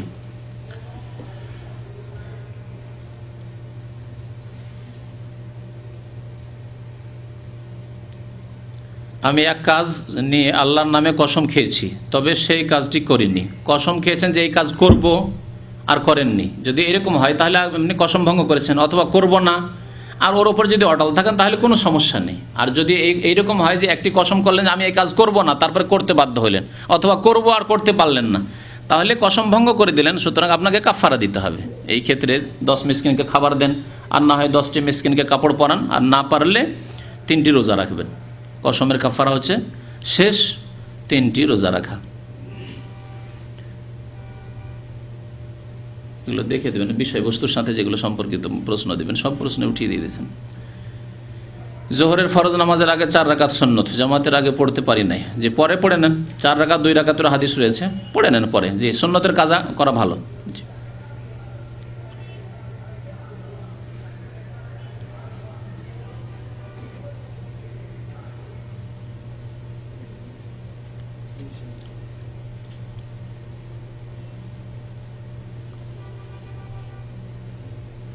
এক ভাই জিজ্ঞাসা করেছেন যে সূরা ফাতিহার সাথে কি আমরা অন্য কোনো সূরা পড়ব দিনের নামাজে? না, পড়বেন না। মুক্তাদির কাজ হচ্ছে শুধু সূরা ফাতিহা পড়া। মুক্তাদির কাজ হচ্ছে শুধু সূরা ফাতিহা পড়া। তবে যদি কেউ পড়ে তো জায়েজ রয়েছে। কোনো কোনো রিওয়ায়াত রয়েছে যে সাহাবারা মাঝে মাঝে পড়তেন, সুতরাং জায়েজ রয়েছে।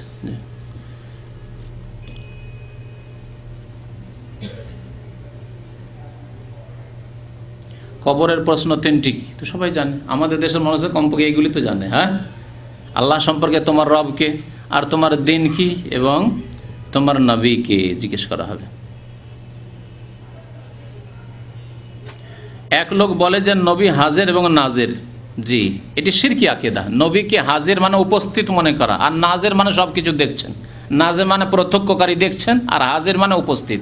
এটি হচ্ছে ভারতের আহমদ রেজা খান বেরেলি তার আকিদা আর তার উম্মত যারা নিজে বাংলাদেশে রেজবি বলে, আর যতগুলি মাজারপন্থী আছে এক কথায় তারা সবেতে সামিল, যে নামই বলুক না কেন তাদেরকে, আটরসি হোক আর মাইজভান্ডিয়ার হোক আর দেওয়ানবাগি হোক আর অন্য কোনো হোক, নবীকে হাজির নাজির বলা আল্লাহর সাথে শরিক করা, সুতরাং সেই ব্যক্তি মুশরিক। আর মুশরিক যদি এই অবস্থায় মারা যায় এই আকিদা নিয়ে, কবরে যদি সেজদা নাও করে আর মনে করে যে নবী হাজির নাজির, তাহলে চিরকাল জাহান্নামে থাকতে হবে। কারণ আল্লাহ ছাড়া কেউ সব কিছু দেখেন না, আল্লাহ হচ্ছেন সব কিছু দেখনেওয়ালা। ইন্নাল্লাহ বাসিরুন বেমা তা'মালুন, যা কিছু করছো আল্লাহ দেখছেন। তাহলে আল্লাহ হচ্ছেন নাজির, আর হাজির আল্লাহ সত্ত্বে হাজির, আল্লাহ আরশ আজিমে রয়েছেন। নবী কি করে হাজির? নবী এখানে হাজির, ওই জন্য তারা দাঁড়িয়ে দাঁড়িয়ে মিলাদ করে যে নবী চলে এসেছেন। নবী যদি হাজিরই হবে, সবসময় হাজির, তো আবার ওই কিছুক্ষণ পরে বা শেষ দিকে যখন মিলাদ শেষ হলো শেষ দিকে কেন দাঁড়ান? তাদের ধারণা যে এখন শেষ দিকে এসছে, আল্লাহ নবী শেষখানে আসবে, যদি আসে না তো এই শিরকি আকীদা যে নবী যেখানে সেখানে হাজির, সব জায়গায় হাজির।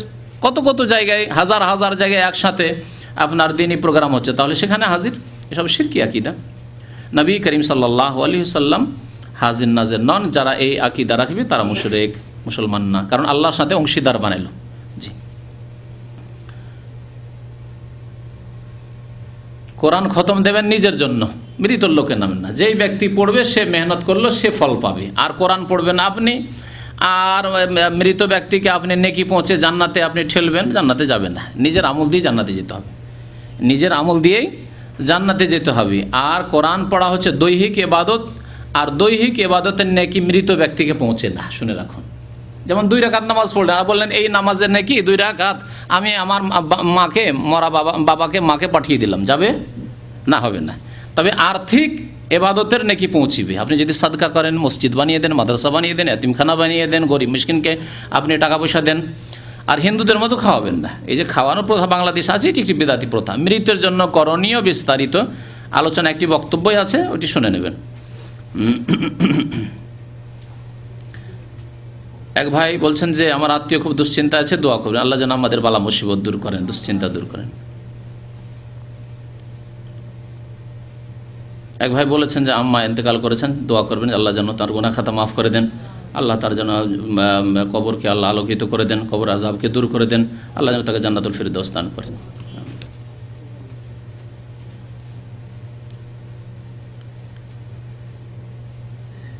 স্বামী স্ত্রীর মধ্যে কোনো যোগাযোগ নেই, এমন অবস্থায় শরীয়ত মোতাবেক স্বামী স্ত্রীর কতদিন মজা থাকবে? 4 মাসের বেশি নয়। 4 মাস আপনি সম্পর্ক ছেদ করে থাকতে পারেন, তারপরে একটা সিদ্ধান্ত নিতে হবে, হয় ফিরিয়ে নিতে হবে, মানে সম্পর্ক কায়েম করতে হবে, আর না হলে তালাক দিয়ে দিতে হবে। ঝুলিয়ে রাখা জায়েজ নয়। যদি আপনাকে নাই রাখতে হয় তাহলে তালাক দিয়ে দিতে হবে। জি, আর যদি রাখতে চান তাহলে সম্পর্ক করতে হবে। 4 মাসের বেশি সম্পর্ক ছেদ করে থাকা যাবে না, একে ইলা বলা হয়। জি,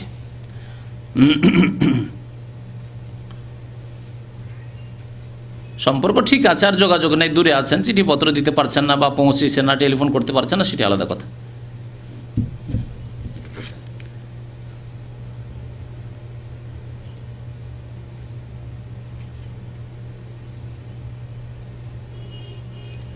এক এক ভাই প্রশ্ন করেন তো পুরা তার কিসসা কাহিনী সব লিখে ফেলেন।